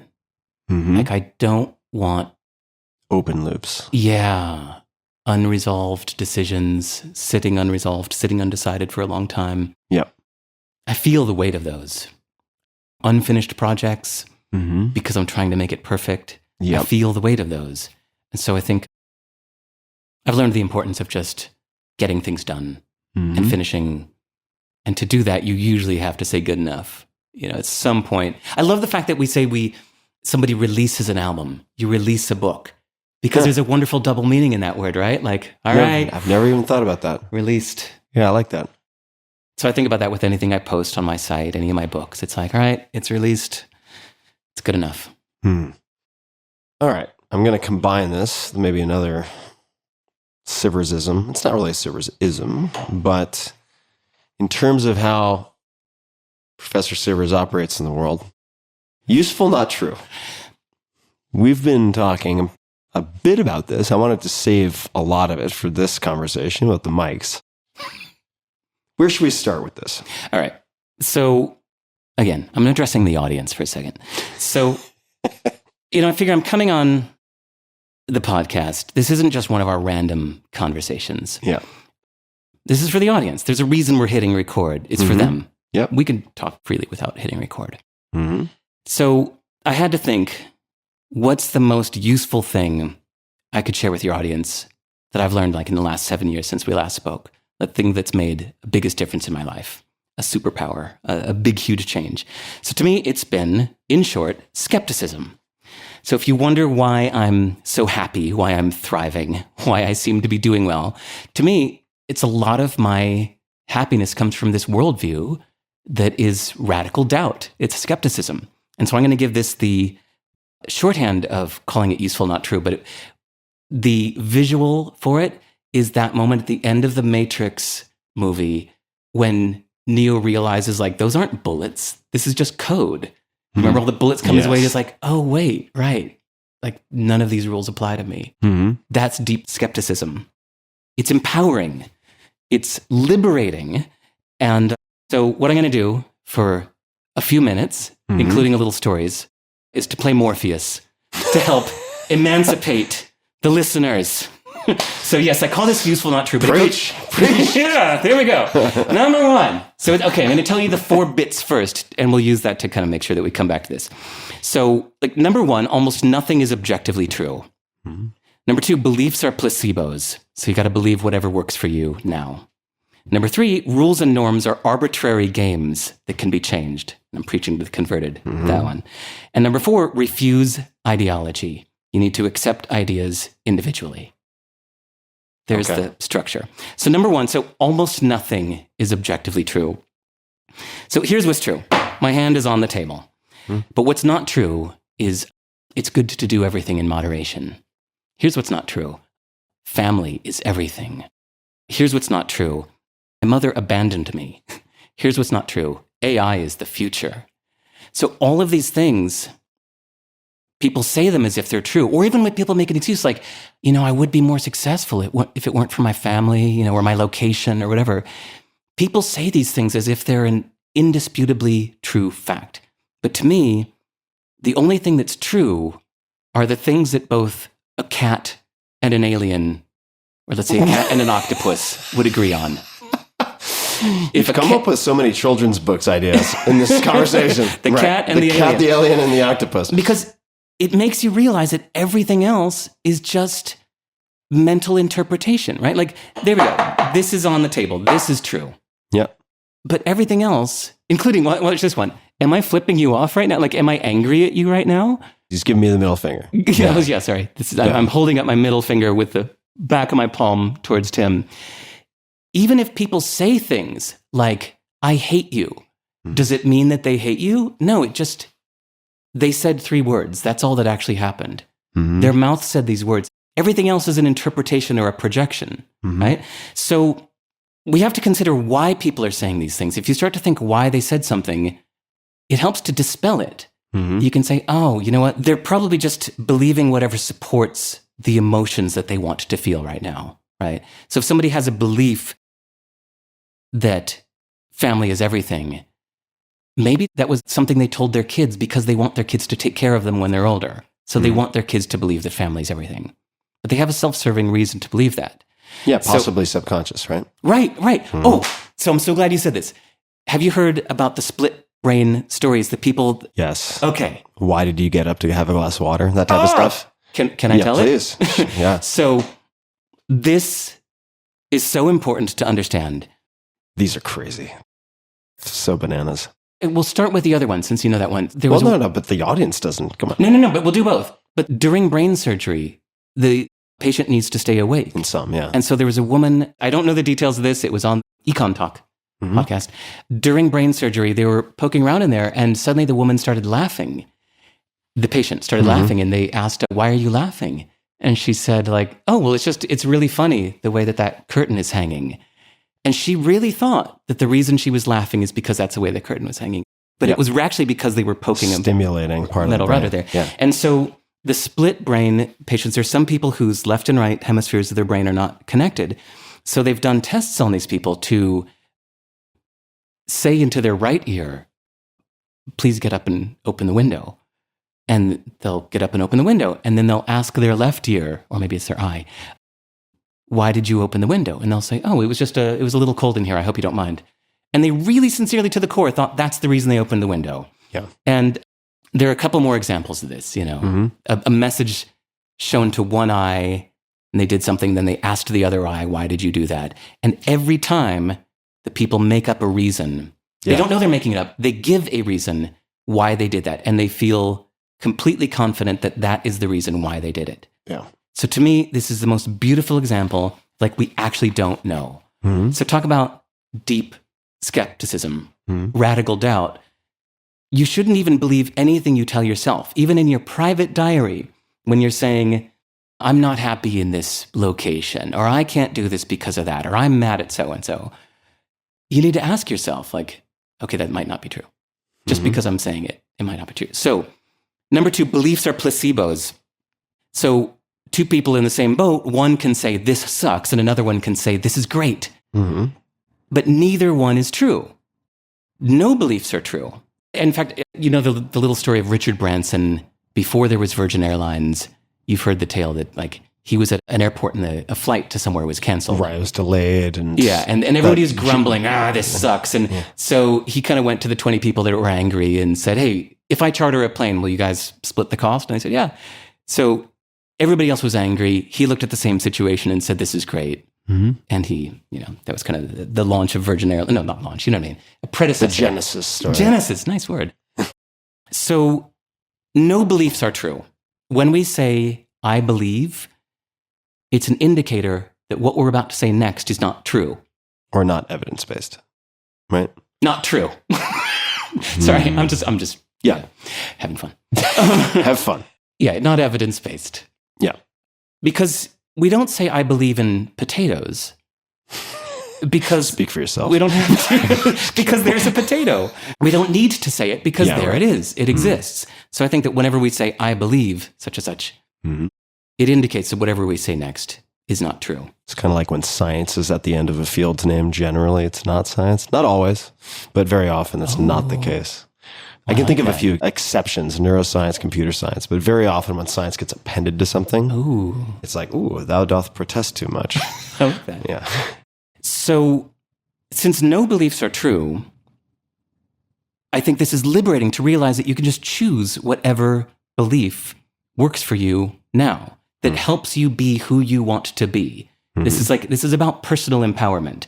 This is a little bit hacking yourself. If a certain belief will help you be who you want to be right now, you don't need to keep believing it tomorrow. You could believe it for 3 minutes or 3 days or, the rest of your life. You're going to find what you look for. So if you choose to believe something, you'll find evidence to support your belief of anything, right? So the number 3 is that rules and norms are arbitrary games. So this is the one where I can't help but think of, your introduction to the world in 4-Hour Workweek, giving so many wonderful examples of how you don't have to accept the world's norms. Yep. For sure. But it's funny how many times the rules of the world are stated as if they're absolutely true. Like, all applicants must submit their application through the usual channels and wait to hear from us. Or to be an expert in your field, you should have an advanced degree from a university.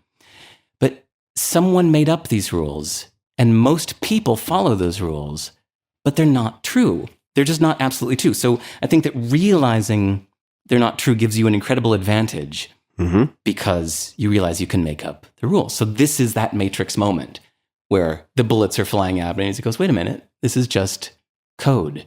Yeah. Somebody made this up, but I don't need to run this program. But if you do that, people are going to be upset at you. So somebody's going to get mad at you, and you have to know that even when they say, like, you're a bad person for doing this, you have to know that that's not true either. And I have a cute story about that. Yeah. This, I think, begs a number of questions living in a broader society about morally acceptable or reprehensible behavior, right? But that's when I talk about, like, being who you want to be, we can't really address people who want to be psychopaths or who want to be damaging. Yeah. Because then anytime you taught anybody how to do anything, how to fly a plane, hey, don't fly it into the World Trade Centers, okay? How to drive a car, hey, don't drive it into a crowd of people, okay? You have to just understand that we're talking about a tool, not, your psychosis that might lead you to be a bad person. Right. Table that for a minute. Okay, so I have a funny little story that felt almost too risque to tell. I love too risque. Exactly. Let's do it. So I don't record these in front of a crowd. So, can always edit. Oslo, Norway. My band was on tour, and we were there for 3 nights. And for the first 2 nights, there was this girl in the audience that was kind of making eyes at me on stage. And so the second night, I went to go talk to her, and we hit it off. And we hung out all night long, and it was wonderful. And then but we didn't have sex. That's funny. I was like, can I say this on the air? We did not consummate our attraction. Yeah, all right, I'm just going to say it. Yeah. So, but we kind of regretted it. So then it was the 3rd day, and it was the day that I was leaving. And there's this big kind of central park in the middle of central Oslo. And we're in the park. And, housekeeping came at 10 a.m. like, time to check out, time to go. And she was asking them in Norwegian, like, please, 1 more hour. And they said, no, get out. She's like, oh. So we go out to this park, and she's like, oh, God, I wish I could be with you. She's like, God, I just so want to be with you. And I was like, damn, me too. I was like, I wish we could. And then I looked around, and this park is surrounded by, Sheraton, Hilton, Marriott. And it was 11 o'clock, and my ferry was leaving at 4 o'clock. Oh, and there's one detail. She was just in the process of breaking up with her fiancé. Oh, yeah, small detail. So this matters because I said, hey, what do you think about getting a hotel for a few hours? She was like, oh, well, we could. I was like, yeah, it feels kind of naughty, doesn't it? I'm like, yeah, but let's do it. Yeah, okay, you don't mind? She's like, but I can't be seen with you. She said, just on the chance that a friend of mine walks by, I can't be seen going into a hotel with some strange man. I said, okay, so here's what we'll do. I'll go into the hotel, I'll get a room, and then I'll text you the room number and you come up a few minutes later. She said, okay, good. So I went into the hotel, and whatever hotel it was, I'll just say Sheraton. And they're like, welcome to the Sheraton Hotel, And I said, hey, I'm here for 1 night. I'd like a room. And great, no problem. Okay, tomorrow breakfast will be served over here and such, and here's your room. And okay, he gives me my key. So I go up to the room, and I text her the room number, and she comes up 5 minutes later. So then we have fun for a few hours, and it's great. But now it's 2:30, and it's time for me to go get my ferry. So this time we reverse it. I go down alone first, And I go to the guy at the front desk. And I said, hey, I've decided to catch the 4:00 ferry. He's like, oh, is everything okay? Was there any problem? I said, no problem at all. Everything's great. Just decided to catch an earlier ferry. So, paying in full. Here it is. So he's charging my card. It's already done. He's doing the thing. But then he sees her walk by. And he goes, wait a minute. I don't like this one bit. So he remembers that he saw her come in 5 minutes after me. Now she's leaving 5 minutes after me. And he goes, this is not some two-bed establishment. This is a very reputable hotel. I do not like this. No, you must not do it. I don't like this one bit. Yeah. And he was getting really angry. Yeah. And I was so happy because, not for the obvious, Yeah. but it was so liberating realizing that I've done nothing wrong. Mm-hmm. Nobody was hurt. This is fully consensual. He's, they were paid for their room. Mm-hmm. And even though he's angry, he can't get me in trouble. I haven't broken the law. And I think that we so often, as kids, we spend so much of our life, the first half of our life, kind of deferring to authority and thinking that authority has power over us. Mm-hmm. And at a certain point, you realize that you're free, you're liberated from that. As long as you don't break the law, even if people tell you you're a bad person, that it's not true. They're just saying that because of their rules or whatever. So this to me was a major turning point in my life, realizing that I was liberated from authority and from judgment. So a couple of things. So the first is, I read a piece recently. I think the author's name is Ava, A-V-A. I don't know her full name. Book Bear on Substack. And the headline, the title of the piece is something like on not disappointing myself. And it's a discussion of disappointing others, how disappointing others, but not disappointing yourself is important. I mean, that's the kind of upshot of it. Very well written. Introduced to me by a friend named Mike. Thank you, Mike. So I'd recommend people take a look at that because I think it relates. Since you made mention of the fiancé, though, I want to stand in for some of the audience who will say, well, wait a second.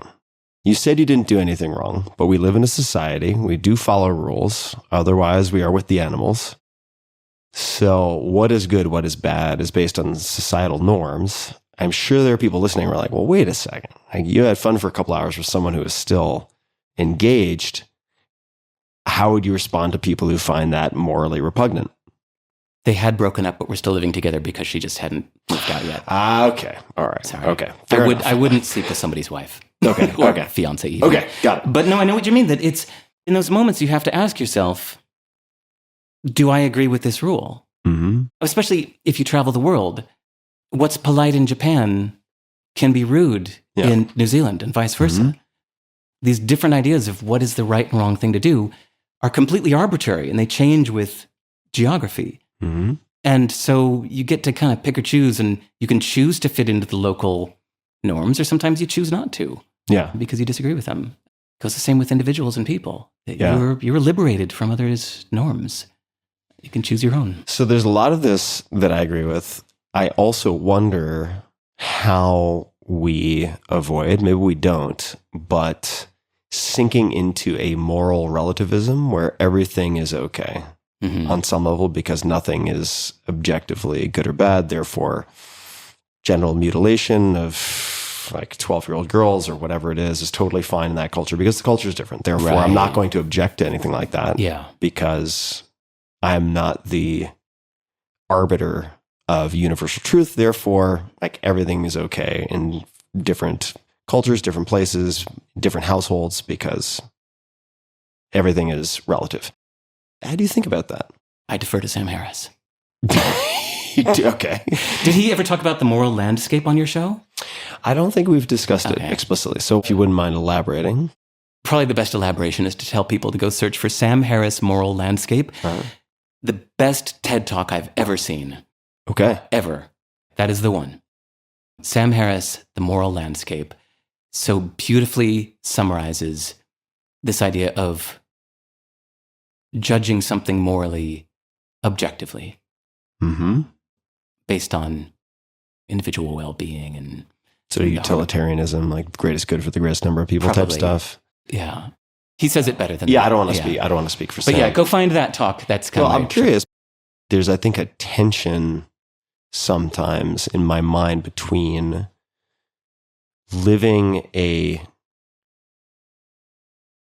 self-authored, unorthodox life that does not conform to convention for the sake of conforming to convention, while also trying to have some type of consistent moral compass. And that is why sometimes I'm actually very envious of people who are deeply religious. It's like, here are the rules, right? I mean, you want to talk about paradox of choice, like how much decision fatigue does that remove? Right? I'm actually very envious of that sometimes. So how do you think about, and I'm not saying you should think about it, I'm just curious, like, let's just say outside of breaking the law, you can do anything, right? It's just like having 1,500 different types of toothpaste at the supermarket and having to choose one in a sense, right? There is a possible decision fatigue there. Do you use, for yourself, you can define it yourself, but like good or bad, or some type of moral framework for helping to narrow the choices that you make available to yourself? How do you think about that? In secular societies, I wonder about this a lot. Yeah. I recently read a book I can recommend for anybody called What Everyone Should Know About Islam. Okay. And it was really good. And I finally understand about the different Sharia laws. And it's really congruent. I think more than anything, if I had to pick one word to give, it's amazing how congruent it is. And what peace that can bring in a society where even the government laws are aligned with the religious laws, which are aligned, like everybody here agrees in this code. There's not a gray area. But you asked me the other day about, I said that I'm very influenced by the greater good, doing things that, even if it doesn't serve me personally or privately, if it seems like it's the right thing to do, I'll do what seems to be the right thing. Yeah. And this came up very organically in our conversation. I don't remember how, do you? Yes, I do remember, because I think I was talking about how I do not identify as a philanthropist, even though I do a lot of nonprofit work, because I actually have a pretty Hobbesian view of human nature in general, and think we've probably, was certainly on a planetary level, caused more problems than we've solved. And therefore I don't like philosophy, right? Like hydrophilic, like philic is to love, phil is the etymology of that. And then the philanthropy is like the Anthropocene or anthropology. It's humans. So like to love humans basically is philanthropy. And I don't feel like I align with that. I'm actually a misanthrope a lot of the time. So I said, no, I don't think about that. And therefore I make decisions about A, B, or C in the following way when it relates to some of the nonprofit work and scientific research that gets funded through the SciSci Foundation, my foundation. And that, I think, is what prompted you to say, I'm not sure if I think of myself as an altruist, but I seem to make decisions for the greater good, which I've observed in you. I think that is the rewinding the tape. I think that is sort of the stream of conversation that led to that coming up. I was asking about how you consider constraining your choices with maybe a lens of morality. And so you were going to say, well, for me personally, I guess we have this gut feeling of what feels right and feels wrong. Or sometimes you actually let your head rule that decision. Yeah. To say, you know what, I know that personally I might want such and such, but I know that ultimately it's not that important. Or maybe the fact that I'm happy anyway affects a lot of my decisions. That it's like, I don't need to have some $1 million thing to make me happy. I'm already happy. Like I've hit the maximum. There is no such thing as happier. I'm already there. So therefore, this $1 million should just go to people who can use it because that's for the greater good. Like that's how my brain honestly works. But this idea of isms, ideologies, and subscribing, you tapped into that thing that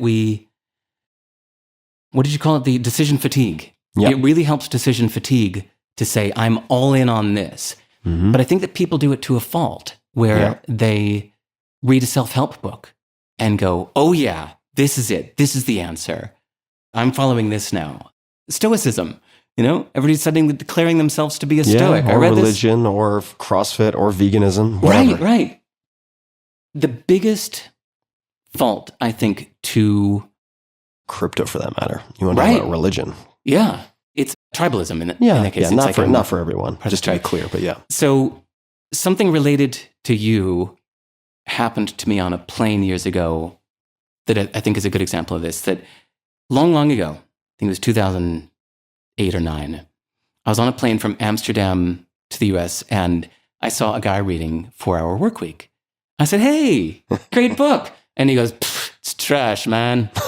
And I said, really? And he goes, this guy's full of himself. This book is trash. And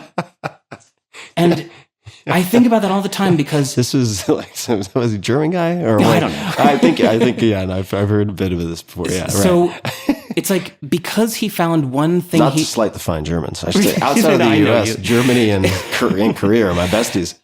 But he found one thing he didn't like about you, therefore declared all 400 pages of this book to be trash. Right. And I think that's the problem with isms, is that if you're trying to buy into a system, it's all or nothing. And so if the leader of a movement says something you don't like on social media, well, now the bubble's popped. It's a fly in my dish. It's a hair in the meal. It's a poo in the pool. The whole thing is ruined. Drain the pool. Page 4 to 7 in your Dr. Seuss. Right. Oh yeah, we're back to that. The cat, the alien, and the octopus. But it's like the mindset that wants everything to be a religion. Yeah. And I think that's deeply built into people. The reductionism. I mean, it simplifies reality. Yeah. Right? Simplifies reality. I like that. I mean, you do assume cognitive burden to take the harder path.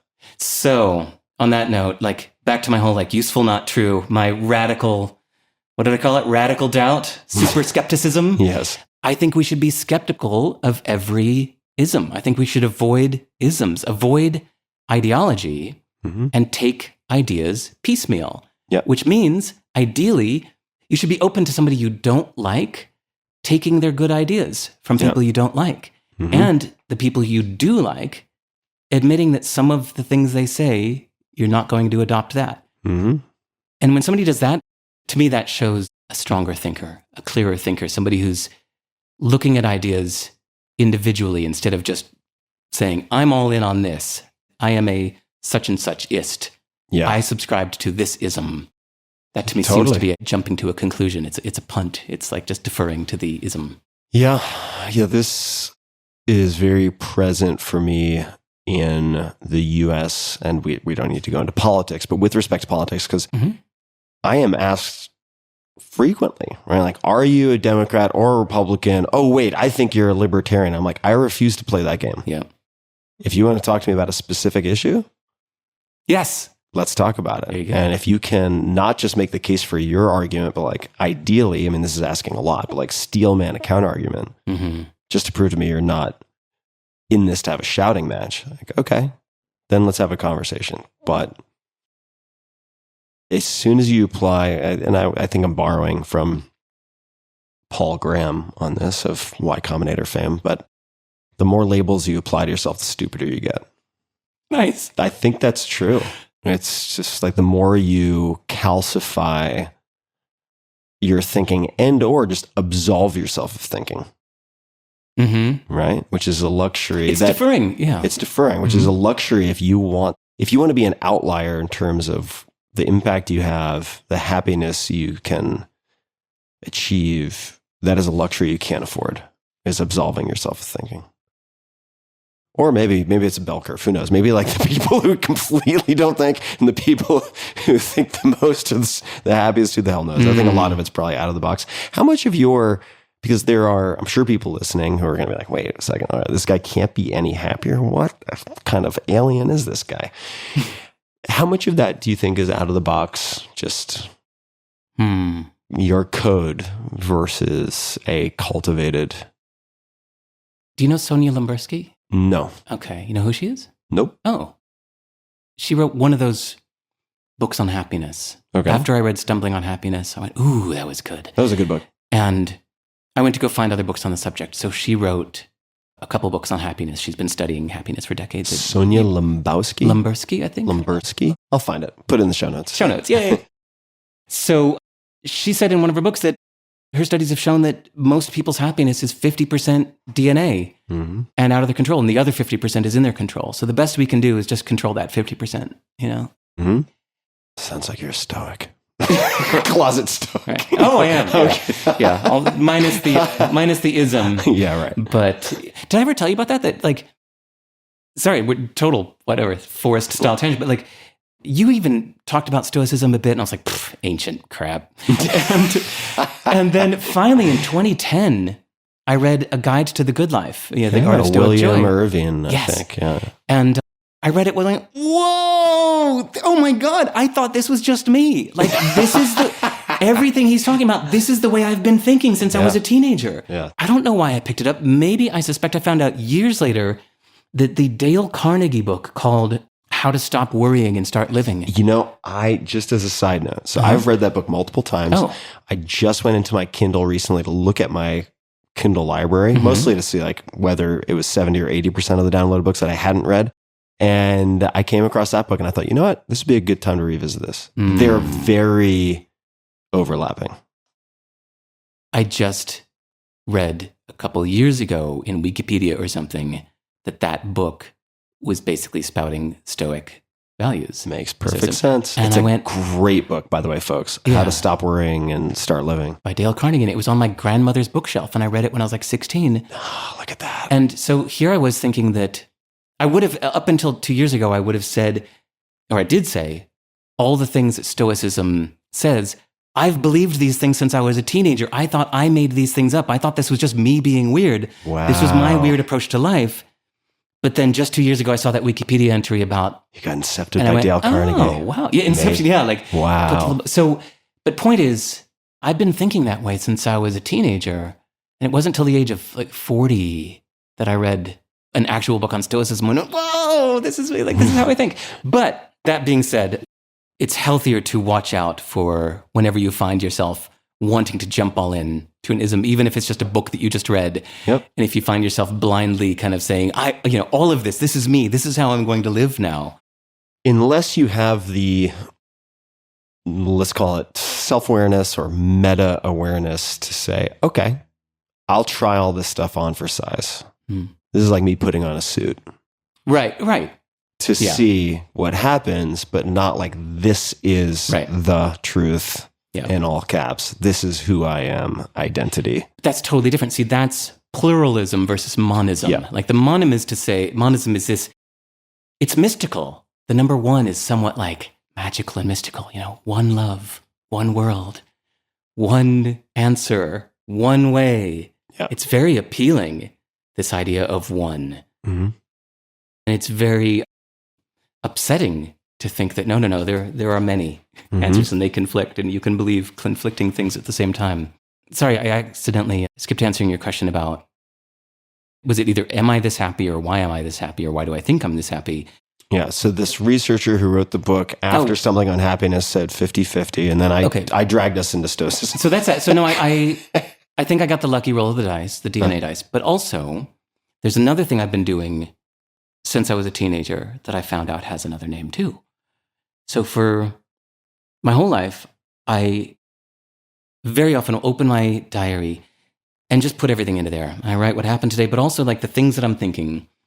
And whenever I come upon a belief that to me feels like a disempowering belief, something that I've said. Your own beliefs. Yeah, my own, something I've said that sounds disempowering to me. Like, I hate it here. I can't do what I want here. I need to go somewhere else to do what I want. I'll just keep it general like that. Yeah. Then I'll stop and ask myself, like, wait a minute. Is that true? Like, that sounds like a disempowering belief. Let me push back on that. I think that belief might be holding me back. So I'm constantly doubting everything I write, doubting everything I think, doubting everything I say. And you do this in writing? Yeah, I do this. My fingers just fly in my, So later, I found out that this is similar to cognitive behavioral therapy. Mm-hmm. So I've been doing this for decades, and now I just found out what it's called. So I just recently read a book on cognitive behavioral therapy and went, oh, this sounds like what I've been doing. Yeah. So also in the all roads lead to Rome type of metaphor, CBT, as I understand it, largely based on many Stoic writings. Oh, right. That makes sense. Yeah. Mm-hmm. And it's kind of the conclusion of the big arc I was on, the whole like useful, not true, super skepticism thing, is you asked me last week, how do you change your beliefs? Like if you say, this is the belief I'm holding, this is the belief I'd like to be holding. Right. You said like, how would you recommend somebody do that, or how do you do it? Yeah, how do you translate that into durable behavioral change, right? Because it's one thing to intellectually recognize this is a disempowering belief. It would be much better for me to hold this other belief. It's one thing to achieve that, and quite a different thing to implement that latter belief in a way that changes your behavior. So first, just writing in my diary about, I think I need to believe this. I think I need to believe that the place I'm in right now is a good place to be, not a bad place to be. I think that would be a more empowering belief for me, that I can use where I am to do what I want, not need to escape where I am, for example. So then I need to just stack up evidence of this. So it's like once you've decided on the belief that would be better for you to hold, well, you can always find evidence to support any belief, right? So you could just kind of stack up evidence. And then I find that, we're social beings. So talking with friends about it and asking their thoughts on this, or telling them like, I'm starting to think this. And then friends, if they care about you and they support you, will often give you other evidence to support the belief you want to have, saying, that's a good point. My friend Tracy, such and such a this, and she had this happen. So yeah, I think you're right on with this new idea of yours.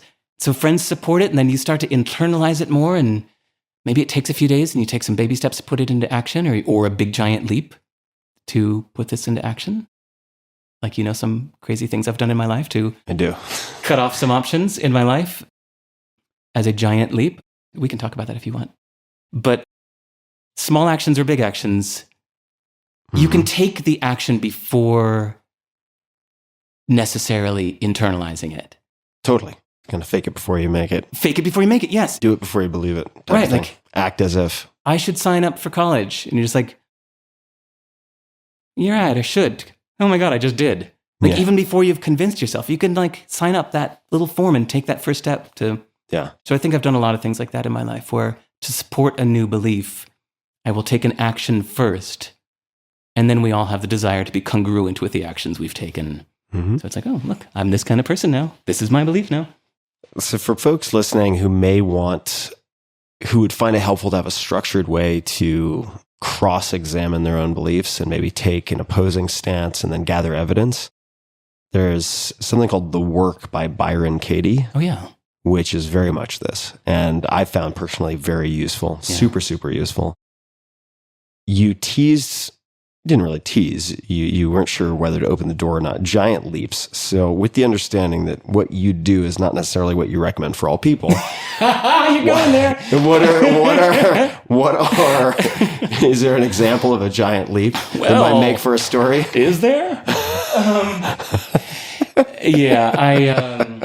I renounced my U.S. citizenship in 2011. That's a big one. As a way of doing something I deliberately burned the ships. Yeah. So I have to explain this metaphor because I found that most people haven't heard this tale. All but right. we have all heard of burning the bridges. So you burn the bridge when you destroy a friendship, a connection with somebody, the bridge between you and another person. But to burn the ships is a reference to I think like a Spanish conquistador that had headed off with 3 ships to South America somewhere. And when he landed, there were thousands of Aztecs waiting to kill them, and they only had a few hundred men. Of course, I'm messing up the details here. But he turned to one of his men and said, "We must not retreat. Burn the ships. The men need to know that we cannot go back. We must go forward."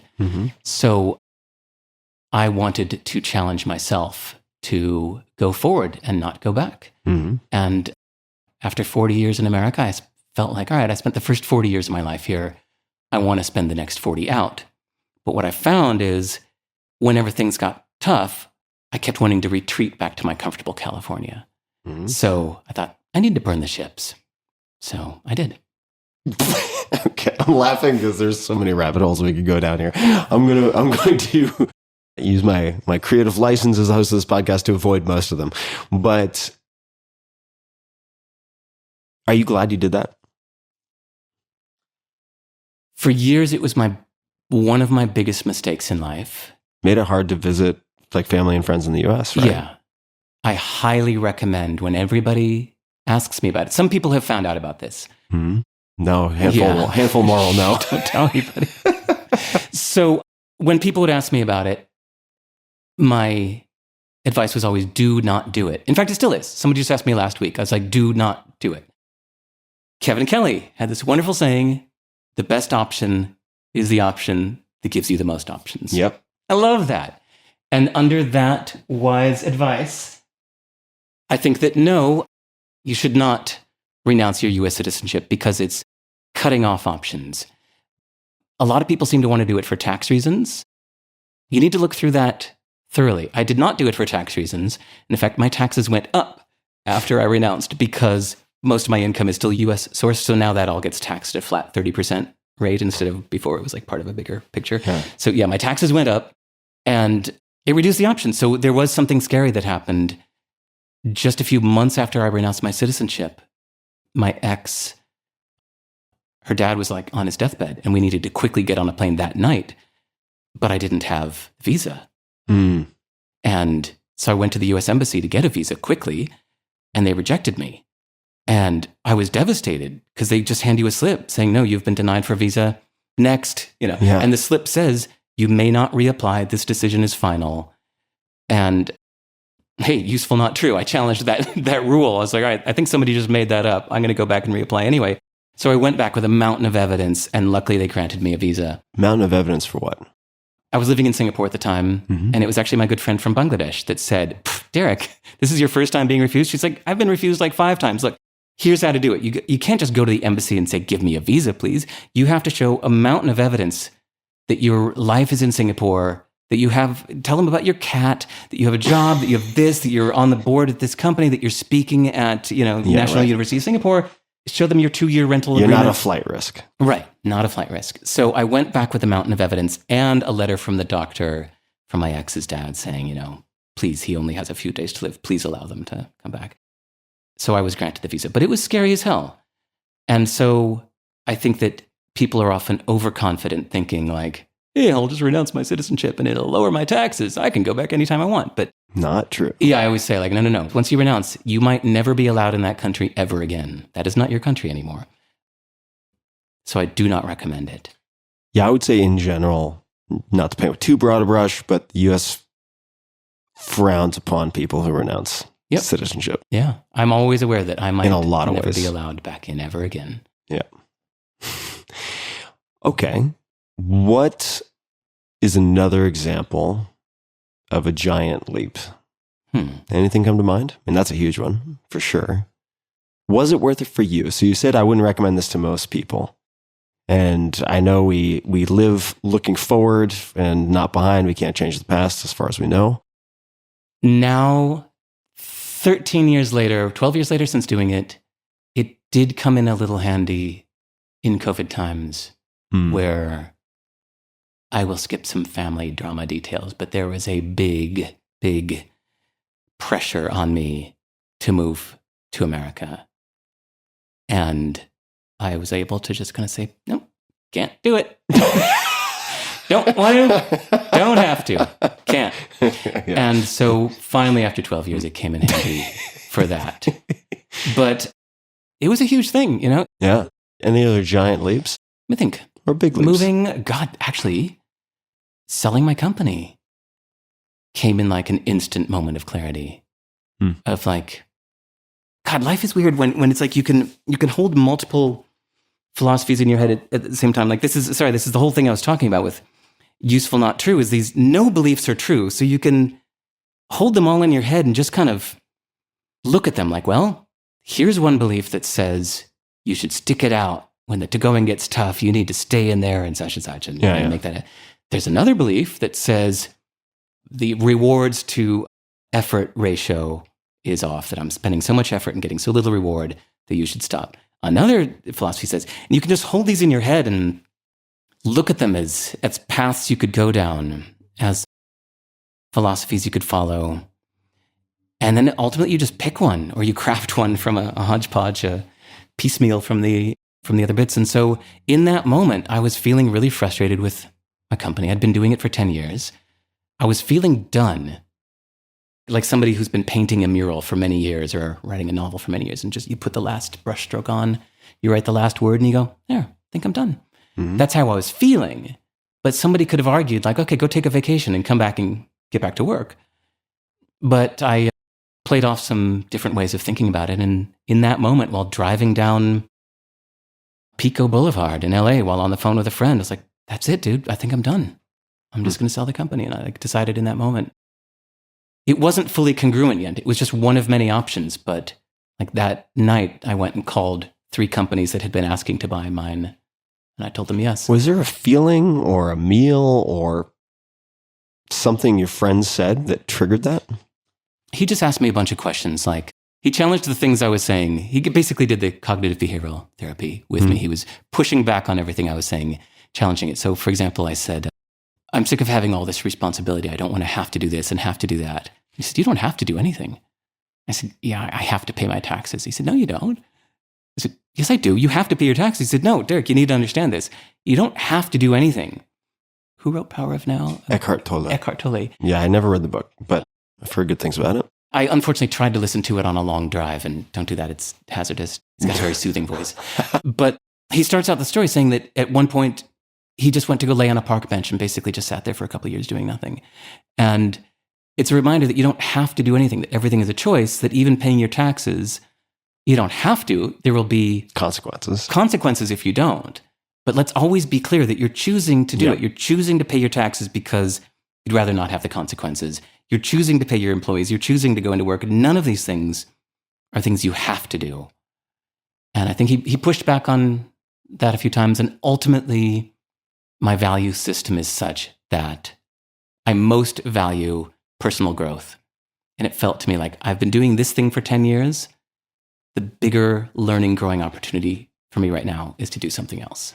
It wasn't a matter of up or down. It was just different. Yeah. So let's segue from personal growth to mentors. Because many people have had mentors. Many people seek mentors. Many people pine after mentors.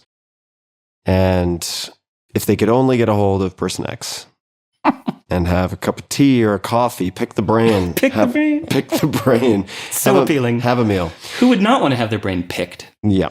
So how would you suggest people ask mentors for help? Here's what I do. I have 3 mentors. So anytime I had a little dilemma in my life, I write a really good description of my dilemma before I reach out to them, because I don't want to waste their time, right? My mentors are VIPs. I don't want to waste a minute of their time. So first I write a really good description of the problem, and then I summarize it. I summarize the context, the problem, I summarize my options, and I summarize my thoughts, because I got to make this succinct. I don't want to send somebody a 20-page long email. So I have to make this as succinct as possible. What does that in practice look like? A half page? Yeah, half page. Like it's like bullet points for everything instead of paragraphs, right? Yep. As succinct as I can. And then before I send it to them, I try to predict what this person would say. So each of those 3. Right. What anybody would say to this. But yeah, what this mentor would say, what that mentor would say. I know the way this guy thinks. I've read all his books. I know the way, we've talked a lot. I know what he would say. So then I internalize that and I address those points that I'm predicting they would say. I'm going to address those in advance, again, to not waste their time. When you say address them, what do you mean by that? Kind of like how you asked, I said something 5 minutes ago and you asked me a question like, can you give me an example of that? Or how do you know this? Yeah. So it's like, okay, I knew you were going to ask that. So, here's my follow-up. Right. Yeah. So I'll address those in advance, again, so as not to waste their time. And then again, one last time I try to predict, okay, well, now that I've addressed... You have an answer ready for whatever they might come back with. But I include it in the initial summary of my situation. And then, after I've done that whole process, I don't need to bother them anymore because the answer is now clear. Because I've just done the work of summarizing everything and imagining what they would say. So the punchline is, the truth is, I haven't talked to my mentors in years, and one of them doesn't even know I exist. These are my mentors. And so this is how I think. It's kind of like Napoleon Hill talked about the mastermind or whatever. Like he was like, imagine Abraham Lincoln is there. What would Abraham Lincoln say? Yeah, totally. So I think that You're right. I also get a lot of emails from people saying like, I need a mentor. Will you mentor me? Mm-hmm. How do I find a mentor? And this is my answer. Like, it's all in your head. It's about the summarization of your situation, thinking of it from another person's point of view. Mm-hmm. You can predict what this person would say. If you're a fan of their books and their podcasts and their talks, you know what they would probably say. So do it yourself. Who is, if you're willing to share, the person who doesn't know you exist? It was Tyler Cowen. Ah. I just emailed him 2 weeks ago to say thank you. Thanks for your years of service. For his continued inspiration. And he sent me back a tiny little thanks. Seth Godin is one. He knows I exist.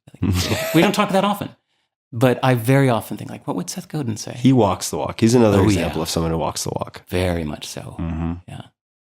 Not as common as you would hope. No. Yeah. Who's the third? It's actually changing. I don't know right now. Keith Richards. Bjork. What would Bjork Chuck do? E. Cheese. That would be great. But, you know, that's thoroughly usable. Nicodemus. If you have a fictional person can be your mentor. Yeah. You know, like what would Jesus do? Right? Yeah. Like people still do that. Like, okay, I'm not sure what to do. What would Jesus do? Mm-hmm. That's a perfectly good mentor. I think a lot of people would agree with you. And for those people who might wonder, I actually do something very similar. Okay. Can you tell? Yeah, absolutely. So I try to spend time with people I admire and aspire to be more like in some capacity, right? Because I do think you become the people you spend the most time with. So to bring up a name that we've already brought up, I think actually a lot about Matt Mullenweg because he's very calm in almost all circumstances. Not all. I know what a handful of things that bother him, but he's very, very calm and measured and good at perspectival knowledge, taking alternative positions, taking the counter position on his own thoughts, his own opinions, his own goals. So I often think when I get dysregulated or upset about something, I'm getting wound up. I'm like, what would Matt do in this? What would Matt say to me? If Matt were in my shoes, what would Matt do? And I've also done that in writing exercises where I actually just sit down with my older self. Oh, wow. Who has figured it out. So if I'm talking to a version of myself who's 10 years older, 20 years older, who has figured this out, what might that older, wiser version of me say? And I just write out the dialogue. And by the end, I'm like, huh, okay. Yeah. Doesn't always give you some magic solution, but it is astonishing how often that will give you some type of clarity or maybe relief that helps you to cling less strongly to whatever the challenge or problem or question was that you had in mind. It's really remarkable. So I do something very similar, I guess, is what I'm saying. Sometimes even just asking, I get emails about once a week where somebody asks me a big question by email. And then at the end they say, actually, you don't even really have to answer this. Just honestly asking you the question helped me get some clarity. Thank you. Yeah, totally. Yeah, like just the act of opening their email client and starting with it and going, okay, I want to ask Derek Sivers this thing. Yeah. You know, it's like just... Even if I intend to reach out to a mentor about something, I still go through the exercise of trying to crystallize my thinking so I don't waste their time. Even if it's a really close friend, like I don't want to be lazy. Yeah. Right. And I don't want to ask them something that could be resolved with 5 minutes of Googling. Yeah. Right. Or 5 minutes of introspection. It's like whenever I go to anyone, I want to be able to say, basically, here's the situation.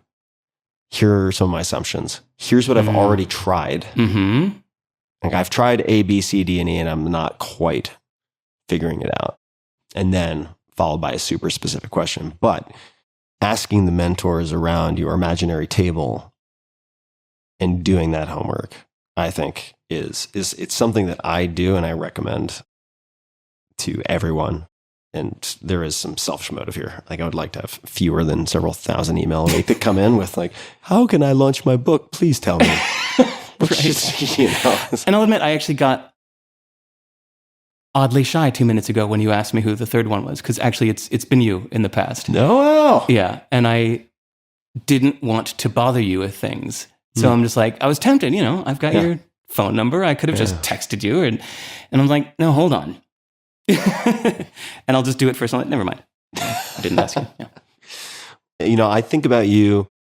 I think about you, Matt. It's funny you mentioned Seth, because Seth would be on a short list for me as well, of people who really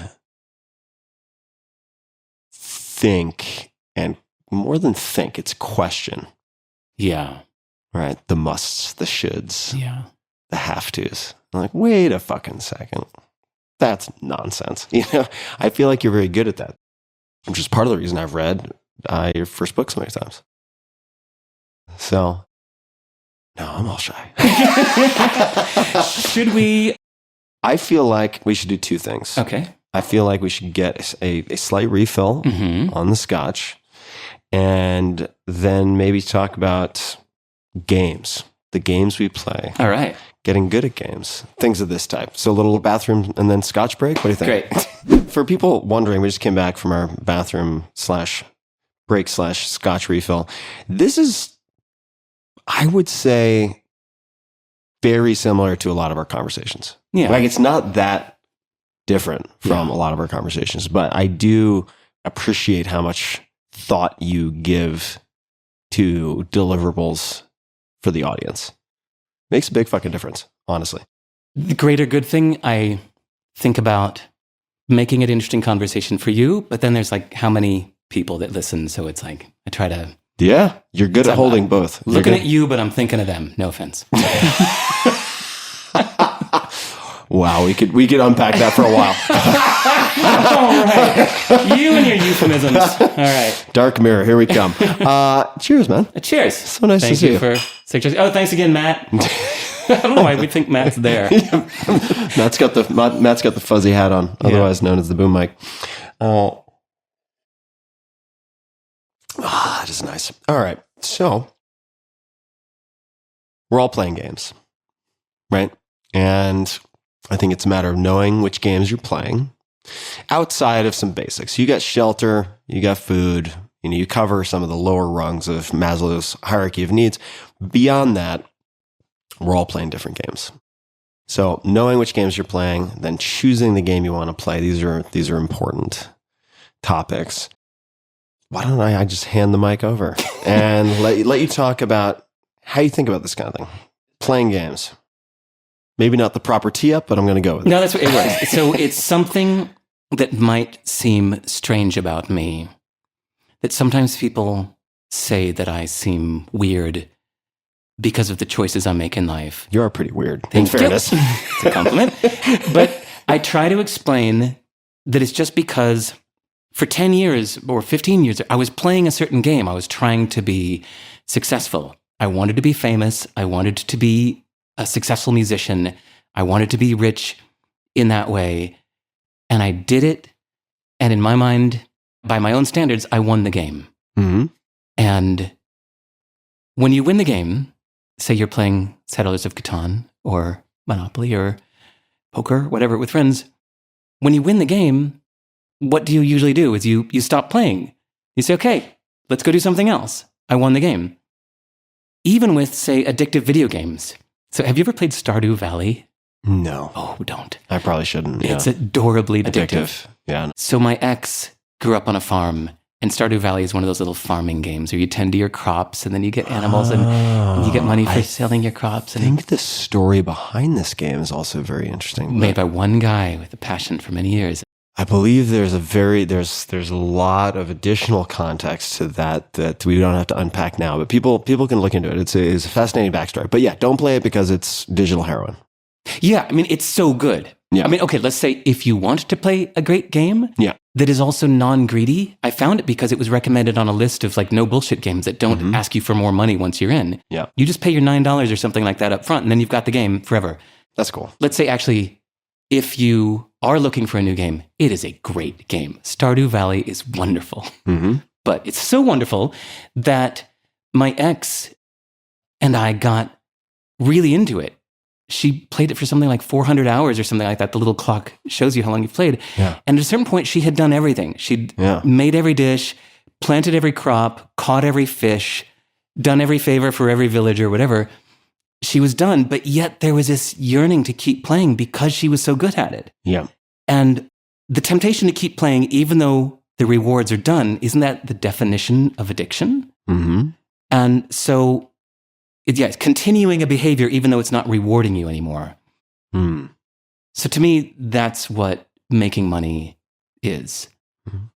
It's a game that I've decided to stop playing because I got enough. But this could apply to anything. Somebody who wanted to be a successful musician. Oh, there's a great Gautier. Gautier.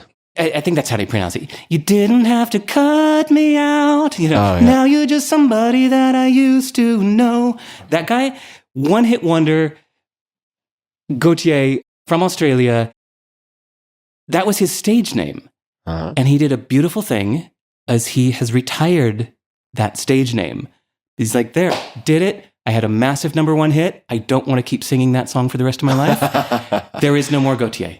So now he's just back to his legal name, and he's the drummer and singer in a band called The Basics. And he retired Gautier. He stepped away. Mm-hmm. Jacinda Ardern, the most recent Prime Minister of New Zealand, Mm-hmm. after 6 years, felt that she had had enough. And she quit. Instead of going through the process of running for re-election, she quit kind of midterm and just said, that's enough. I'm feeling full. I'm feeling spent. Serena Williams, I think, quit instead of going longer than she should have. She quit after, I think, 27 years, and that was enough. She hit her point that was enough.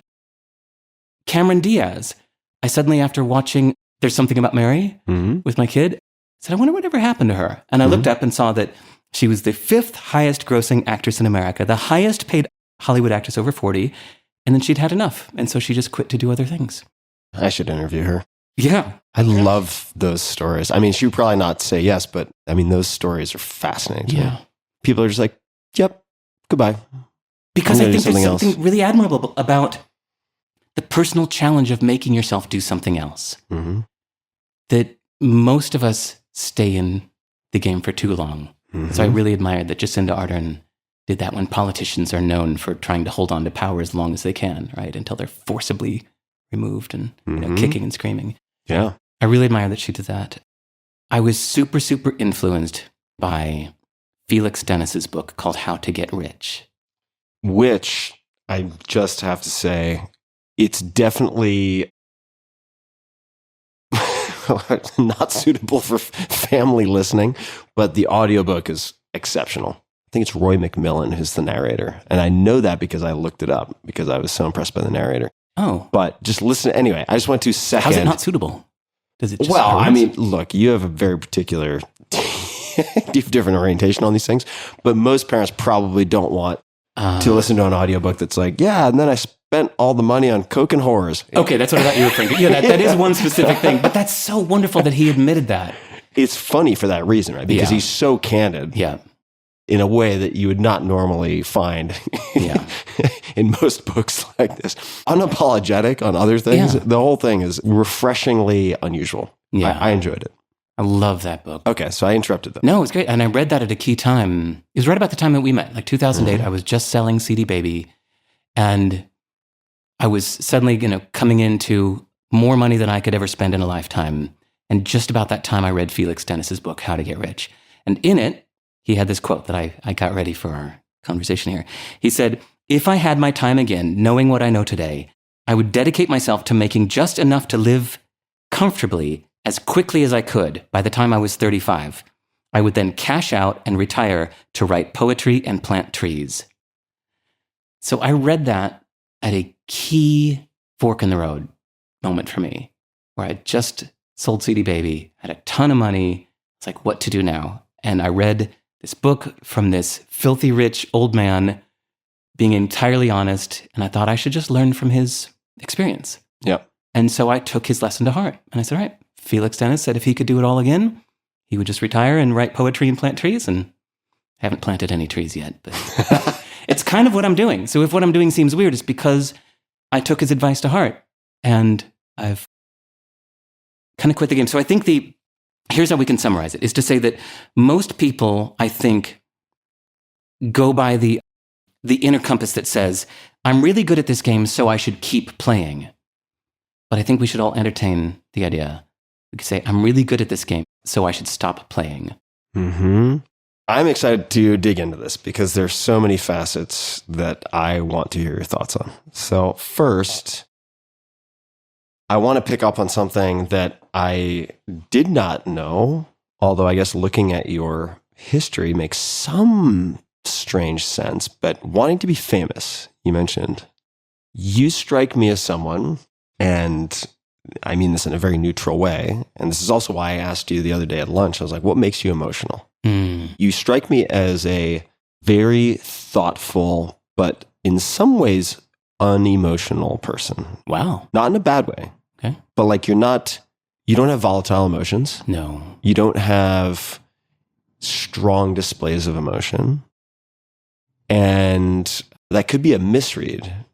I admire that about you, by the way. Just the general, at least from the outside, maybe it's like the duck on the pond, right? Calm on the top and like kicking like hell underneath. I don't know. But you have a thoughtful, almost serene contentedness almost all the time that I interact with you. That is my perception. That's true. And that's remarkable, right? And you seem to have a very, very, very low need for external validation. That's my perception. Yes, that's true. So that makes it odd, or for me, to hear you say I want to be famous. Because I'm like, what do you get out of fame if that's your constitution? Like it's formerly. Okay, so wait, you know what? Something interesting came up. Okay, we won't let that go. But check this out. Yeah. You and I have thought for hundreds or thousands of hours about the concept of success, what it means to be successful. I'm 53 now. I have spent almost 40 years, or let's say 35 years thinking about being successful. Just a few weeks ago, in a podcast interview, somebody asked me, what's your definition of success? And I said, to me, it's just achieving what you set out to do. That's your personal success for that thing. I think it's very individual. And he said, nothing to do with what other people think of you? And I went, other people think? I was like, no, what? And he goes, yeah, I think for a lot of people, they would define their success through the eyes of others. I was like, why? Why would anybody? And he said, wait, you seriously have never considered that? And I was like, wow. He's barking up the wrong tree. Yeah, he's got the wrong guy. In 35 years, I had never, ever, ever for a single millisecond considered success as something that would be seen through someone else's eyes. To me, success has always been hyper-personal. Yeah, so how does fame fit into that? I think a little bit like the things that you talked about being competitive, like your personal tendency to be competitive. Sure. I think as a teenager, I was like, I want to get famous, not like as famous as Prince. Prince was like a musical role model for me. He was my musical incredible hero. Musician. Yeah. I didn't want to be that famous, but like, I don't know, Brian Eno. Mm-hmm. That's a good, fame role model where it's not like he'd get hounded walking down the street. And that was driven by a competitive drive. I think I used drive. It was twice. more just like, let's see if I can do it. Okay.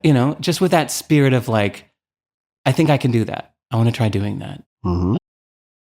And it was also feeling that what I was doing musically was valid and worth hearing.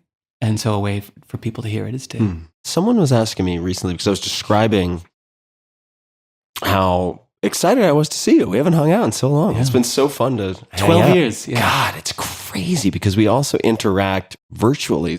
I was describing to someone that I was excited to see you, and they asked, what made you interesting? Or I don't think they said unusual. It's like, oh, so what's he like? What's so interesting about him? And I said, well, part of what's interesting is I don't think I've met anyone who has the combination, outside of you, who has the combination of seemingly no need for external validation, yet being a good performer.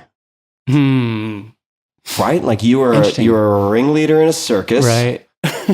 Musician, you're really good at imitation, voices, etc. You seem to enjoy performing. Mm-hmm. almost everyone, and I do mean almost everyone, and I'm only saying almost because it seems too absolutist to say everyone, but it might be everyone who I know who is a really good performer. It could be comedy, it could be acting, it could be fill in the blank. Had that drive to become excellent doing that because they loved or needed, or both, external validation. I think it's a very uncommon combination, which is why I was asking you about it. Maybe it is because I just had that life shift where it's like I did it to a certain point. I didn't get as famous as I thought I could, but I was successful enough. Like I bought my house in Woodstock with the money I made touring. You know, like by my own definition, I was a pretty successful musician. And then just at the time that was getting boring, I accidentally started CDBaby, and I just threw all my attention into serving the musicians. So I think that flipped something in my head where it's like, I no longer need the attention from me. I don't need any more attention. I don't need any more validation. And now I don't even need any more money. I don't need anything from anybody. But yeah, you're right. I still am socially skilled. I know how to get on stage and talk. Yeah, you're good at it. Yeah. Really good at it. Thank you. You're a combination of elements that I don't usually see together. It's very rare. Am I blushing? You're blushing. Could be the scotch. Yeah. All right. So the next question that comes to mind for me is whether you've always been a satisficer, to harken back to the paradox of choice terminology from Barry Schwartz, or if you've ever been a maximizer. And the reason I ask is because framing games in the way you have, which is once you're good at a game and you win, it's only natural you'd stop playing that game, is to me the je ne sais quoi, the spirit, the essence of a satisficer. There are people, however, who, let's just say they want to be a grandmaster in chess. It's like, this is my game. I win. That is a win on the road of additional wins and mastery to strive to become the best in the world. Or there's another option, which is someone who has played a game for so long. Let's just say it's finances. They finally win, in quotation marks. They no longer need to work to meet their needs. But they have played one game for so long, they don't know what other game to play. And that paradox of choice and anxiety leads them to continue playing the same game. I know so many examples of people who have won. They've won the Oscar. They've made a gajillion dollars, done whatever. They don't have the same love perhaps they once did for that game, but they continue to play it because subconsciously or consciously, they do not know what else to do. Right. So I know this is a hodgepodge of a question, but it leads back to, I guess, the first, which is, have you always been a satisficer? Oh, wow. Okay. The sub-questions, we are reversing back to the... Yeah, this is the whole... Okay, so the... series of for things that wrapped third, in one. in fact, if you don't mind, I think I might end up Let's do it in answering reverse. in whatever order they... So the third category of people that don't know what else they can do, that's the category that, by my values, I want to like physically pick them up and put them into a different scenario. I think it's just objectively, you need to change now. You need to shake it up in order to live a full life. Yeah. You need to see the world from different perspectives. You've been doing the same thing for too long. That to me, talk about like beliefs and, that's a belief of mine, which means it's not true. But I believe that you should. Just because change. It's not true doesn't mean it isn't valuable. Right. It's useful. It's useful to believe that you should. Or I should put it a different way. Just because it can't be proven is true doesn't mean it isn't valuable. I know we're going to get into some semantic rat hole here. So continue.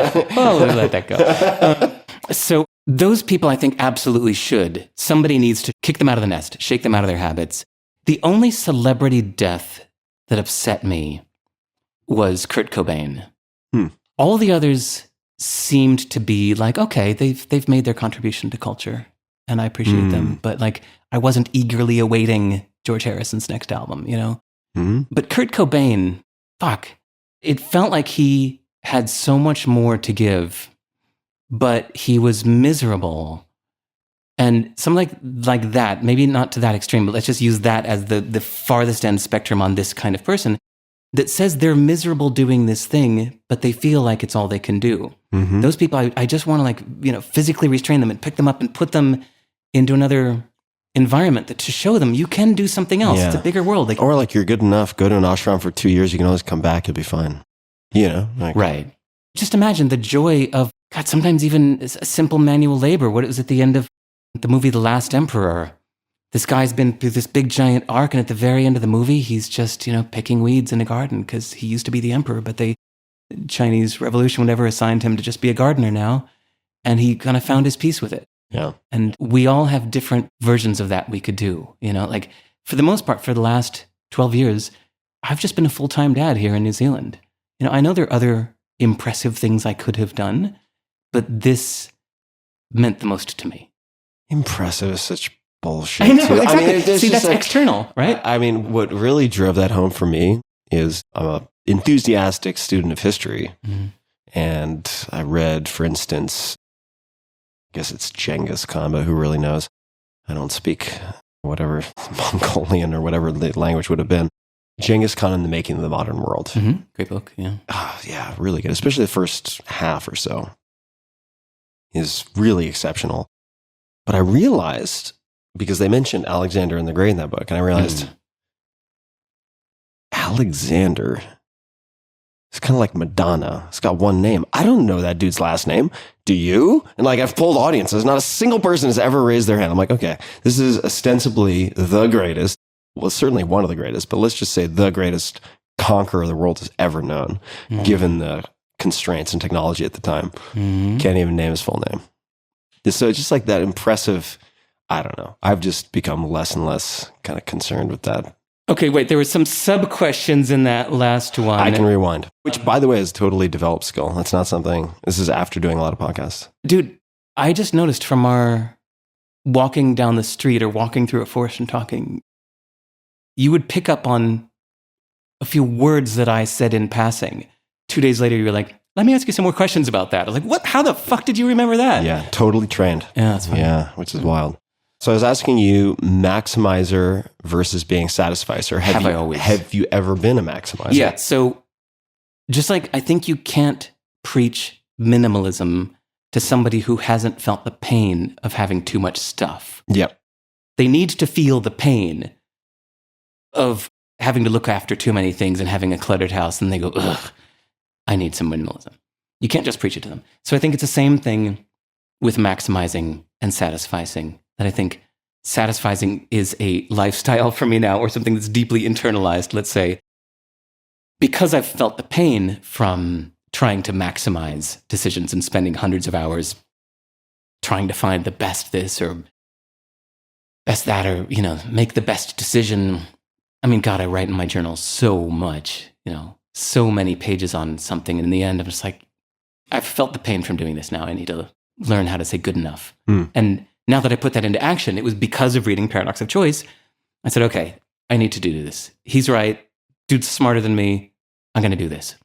So yeah, I just internalized it and I did it. And when I catch myself in a moment, I think shortly after that, I moved to Portland, Oregon, shortly after reading the Paradox of Choice, moved to Portland, Oregon. It's a pretty car-focused city. The CDBaby office was out in the far reaches, and I needed to get a car. And I had just recently read Paradox of Choice, and I said, I'm going to give myself 2 hours to choose a car, maximum. And so, yeah, in 2 hours, I did quick research for 30 minutes, went out to some car lots, looked at a few options, went, this one, good enough. I loved that car. Was it the best possible choice? No, who knows? But I mean, well, there you go. For you, it was. Yeah. Right? Minimizing regret. Yeah. 2 hours. And kind of like I don't know who the hyper effective person is you mentioned earlier, but choosing that there are just a couple things that you care enough about. I am glad that Josh Waitzkin is not a satisficer. I am glad that he went all the way down the rabbit hole. I'll tell you, I don't think you would mind. I believe that it is Josh who actually said that to me, where he's like, I basically focus on one or two that things. Makes sense, yeah. And then the rest. Right, because he's so intense about those couple good things. Enough. I mean, you have to, right? He's another one who walks the walk in a big way. Right. Yeah. Have you met Josh? No. He's a role model for me. You guys would hit it off. He's one of those invisible mentors. Not officially, But I loved his book, The Art of Learning. Yeah. And I've listened to his interviews and I really admire him. And so I have many times wondered, like when I've hit some kind of dilemma or situation, like what would Josh Waitzkin do in this situation? Yeah. I mean, no social, doesn't read email. Mm-hmm. I mean, there are so many conventions that he bucks. Yeah. It's really inspiring. Yeah. I mean, that's kind of one of those, nobody cares what you're bad at things. It's like, I'm sure there's a bunch of stuff that Josh Waitzkin is not good at. And he just, doesn't matter. Good enough. Yeah, good enough. But have I always been like this? No, I think I had to feel the pain. So what did you used to maximize at any point? Well, I think 10 years ago, I overthought the where to live thing a lot. I was feeling very free after I sold my company. It's like, what do you do if you can do anything, but you don't have to do anything? And where do you go when you don't have to be anywhere and you can be anywhere? It's like too much freedom. It's too It much. was a complete blank slate with no restrictions at all. I wasn't even in a relationship. I was just completely unbound. And so I spent far too long in my diary thinking of every possible place on earth I might live and why I could, or I spent hours reading about places that I still haven't even visited, but I learned all about them. I even know what it takes to move there, and the naturalization law of becoming a citizen there, and the steps to becoming a resident there, and the pros and cons of living there. And I've read books about it. Still haven't been there because I did that for many countries. That's something that was like 10 years ago. I was still maximizing that. And now here we are in New Zealand, where it's the longest I've ever lived somewhere in my life. It's right here. I used to always move around every 2 years, and I've been right here in Wellington Parked for up. 11 years now. That's wild. Yeah, it's good enough. Yeah. I mean, there's a lot to be said for it. Yeah. I want to say for people listening also that you might think, good Lord, like this is pretty head in the clouds, 1%er stuff in the sense that like that doesn't apply to me. That's Right. crazy. But I would just point out that, God, I got this from a documentary. It wasn't Helvetica, which is a great documentary about typefaces and fonts and so on. Really cool doc. There's another one about industrial design. And there's an expression in that that stuck with me to this day. I think it was from a company or one of the founders of Frog Design, but I could be getting that wrong. And it was the extremes inform the mean, but not vice versa. Something along those lines. It's like when they're designing, say, garden shears, they're not designing for the average person. They're designing for the edge cases. So it's like the old paraplegic woman who needs to use it from her wheelchair. And then I'm making this up, but like the 350-pound bodybuilder who like can't brush his teeth because his arms are too big. Okay. And if you design for those edge cases at opposite ends of the spectrum, you cover everyone. Wow. But if you design for the average person, your error rate is going to be really high. Okay. And so I've thought about that in so many different domains. So in this case, I'm saying you're providing from a socioeconomic perspective an edge case, right? Like broadly speaking. But there are principles in that exaggerated state that are easy to see, that are harder to see in some of the cases that are closer to, let's just call it the middle of the bell curve. Right. So I would just say that we're exploring these things, and the experience of this over-optimizing and paradox of choice and burnt cycles on something like location, I think everyone listening can find somewhere, right? They can find some place where they're over-optimizing in that way. Thanks for framing it like that. Sometimes I feel guilty speaking candidly about something that's actually going on with me if I know that it doesn't apply to everybody. I often, whatever I do publicly, I try to make it for them. Yeah. It's not so much my personal expression as it is me giving back. Yeah. Right? Like the world's given me a lot. This is what I do to give back. But it's a nice reminder the way you just framed it. It's kind of like Felix Dennis writing his How to Get Rich book. It's like, dude was worth 600 million or something. When he wrote that, he didn't have to write that book. And he wrote about his extreme case. Yep. But for me, as a small fry reading it, it was really useful to read what somebody It's a in an fun extreme book too. Yeah. But to read what somebody in an extreme situation did and how he made his choices. Or what he regrets and what he would do. You know what I've been meaning to ask you forever? I'm sorry, wait. Yeah. I can hold on to that question. Maybe it's too late. I don't give a shit. Fire away. When people ask the question, what would you tell your younger self? Mm-hmm.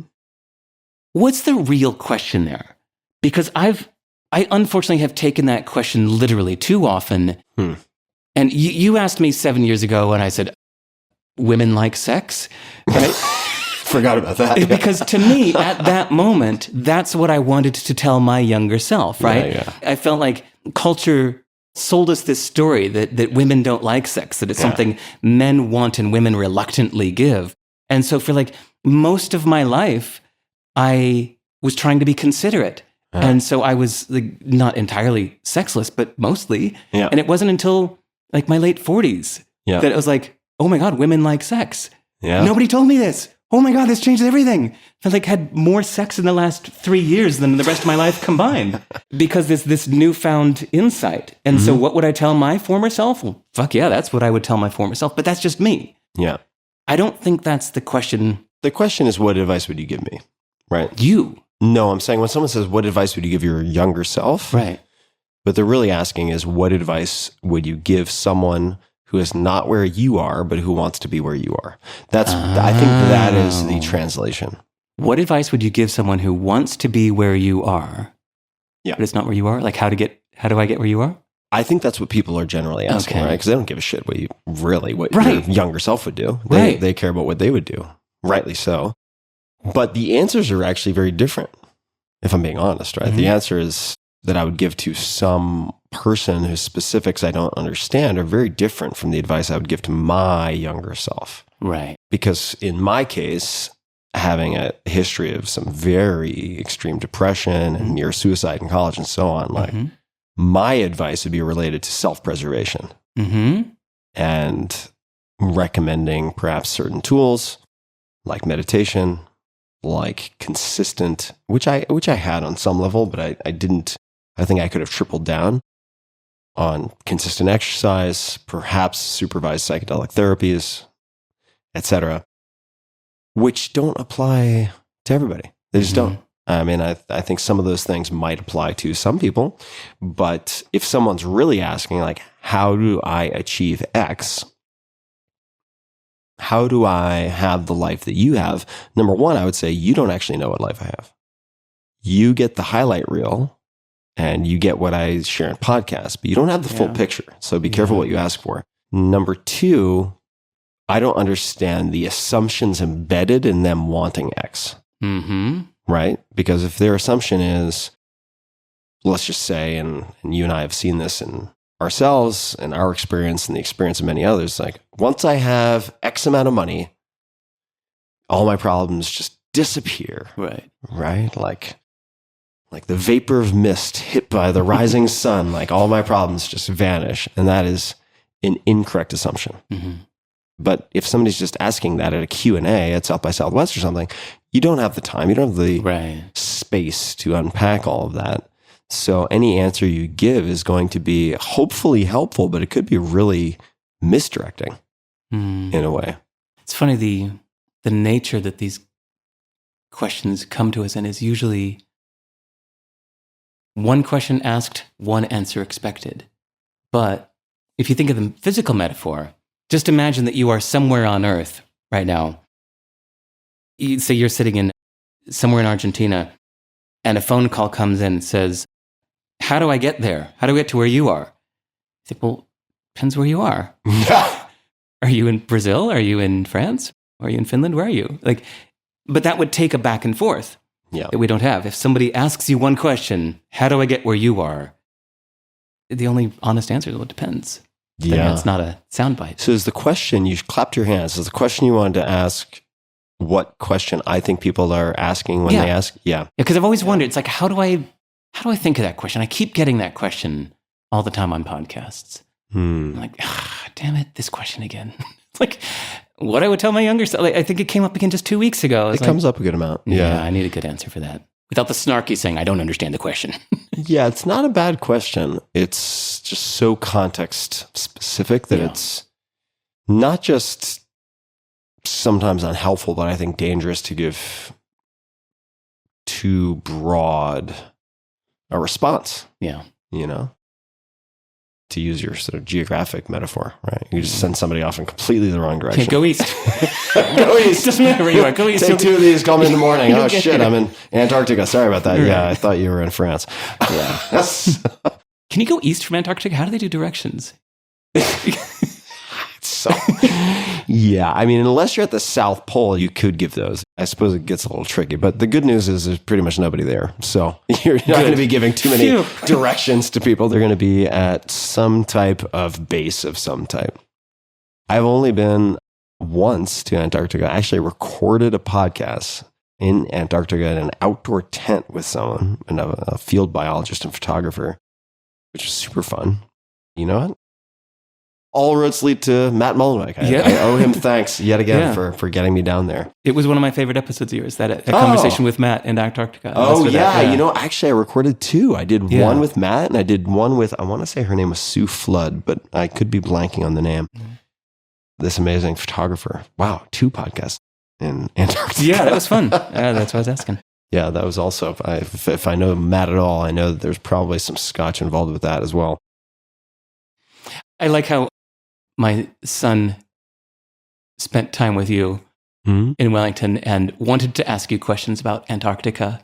And instead, he had a more pressing question, which is, what is it like to be 16? Yeah, what do 16-year-olds do? How do 16-year-olds walk and behave? Do you want to explain the context?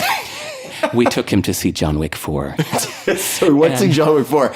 Turns out that in addition to biosecurity in New Zealand, the people at the movie theaters are really strict. Yeah, weirdly. And that was off point for New Zealand. New Zealand is a wonderfully casual culture. Yeah. Formalities are very uncommon here, but that was a weird moment of strictness where they wouldn't let my 11-year-old come in to see John Wick, but we were determined to get him in. Even though he's seen and memorized all the John Wick movies.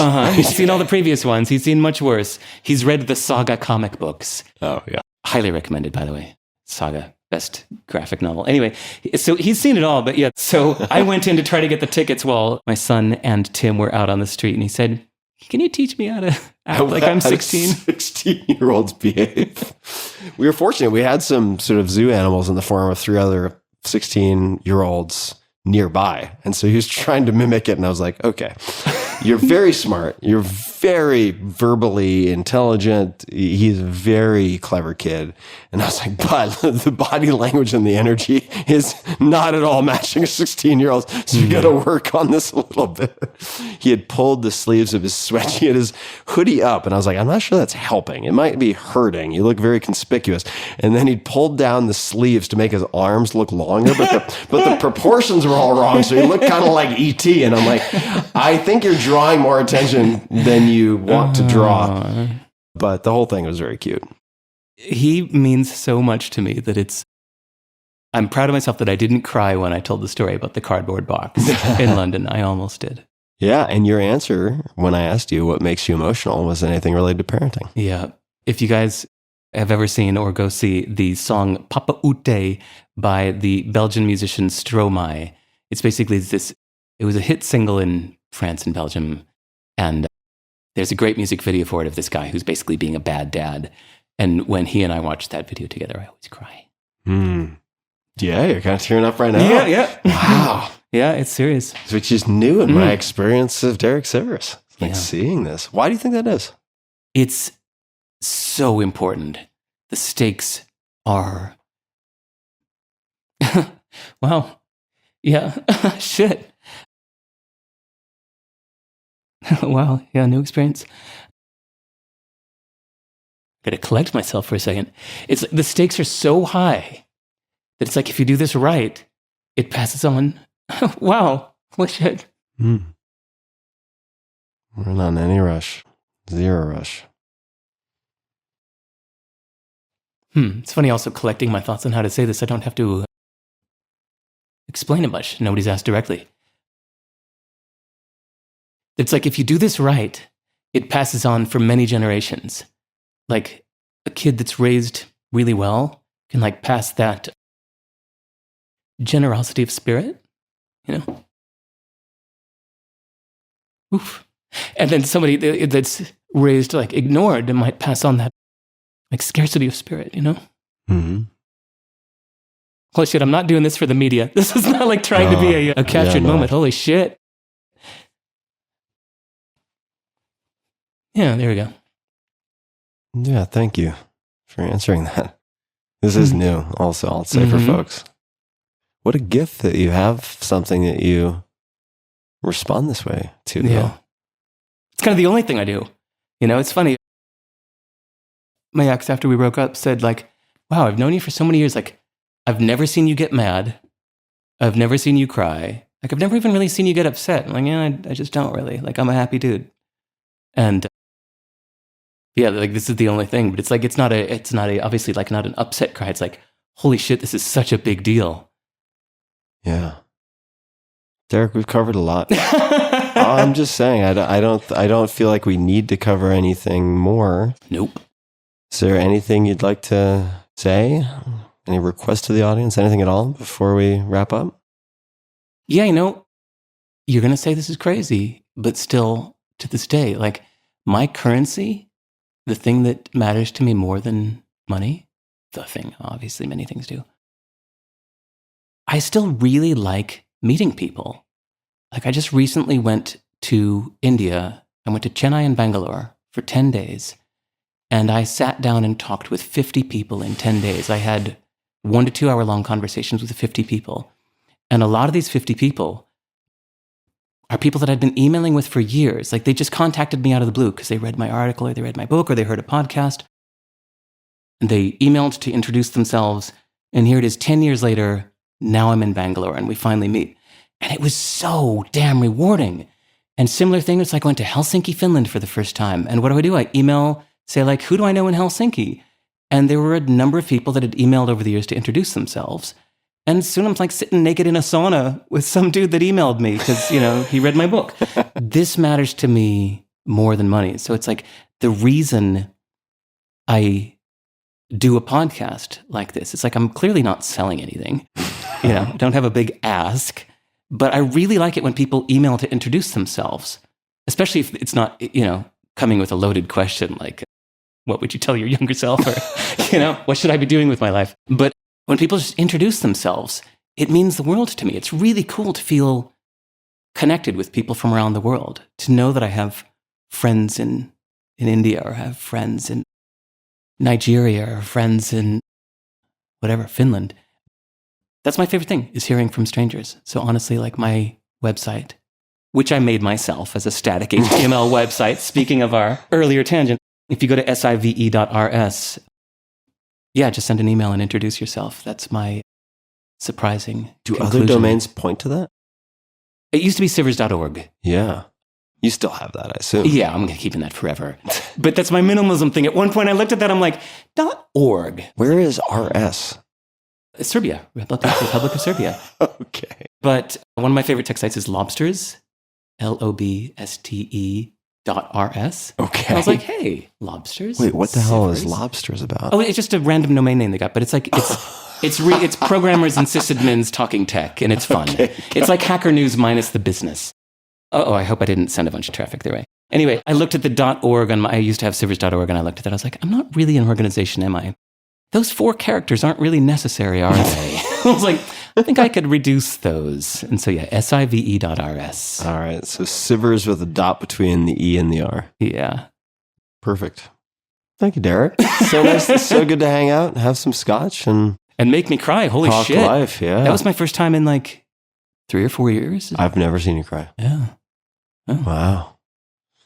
Exclusive to the Tim Ferriss podcast, folks. Yeah. I was trying to help out my friend, you know, get him some more views. Some more views. I'm all about the views. It's so good to hang, man. You too. Thanks.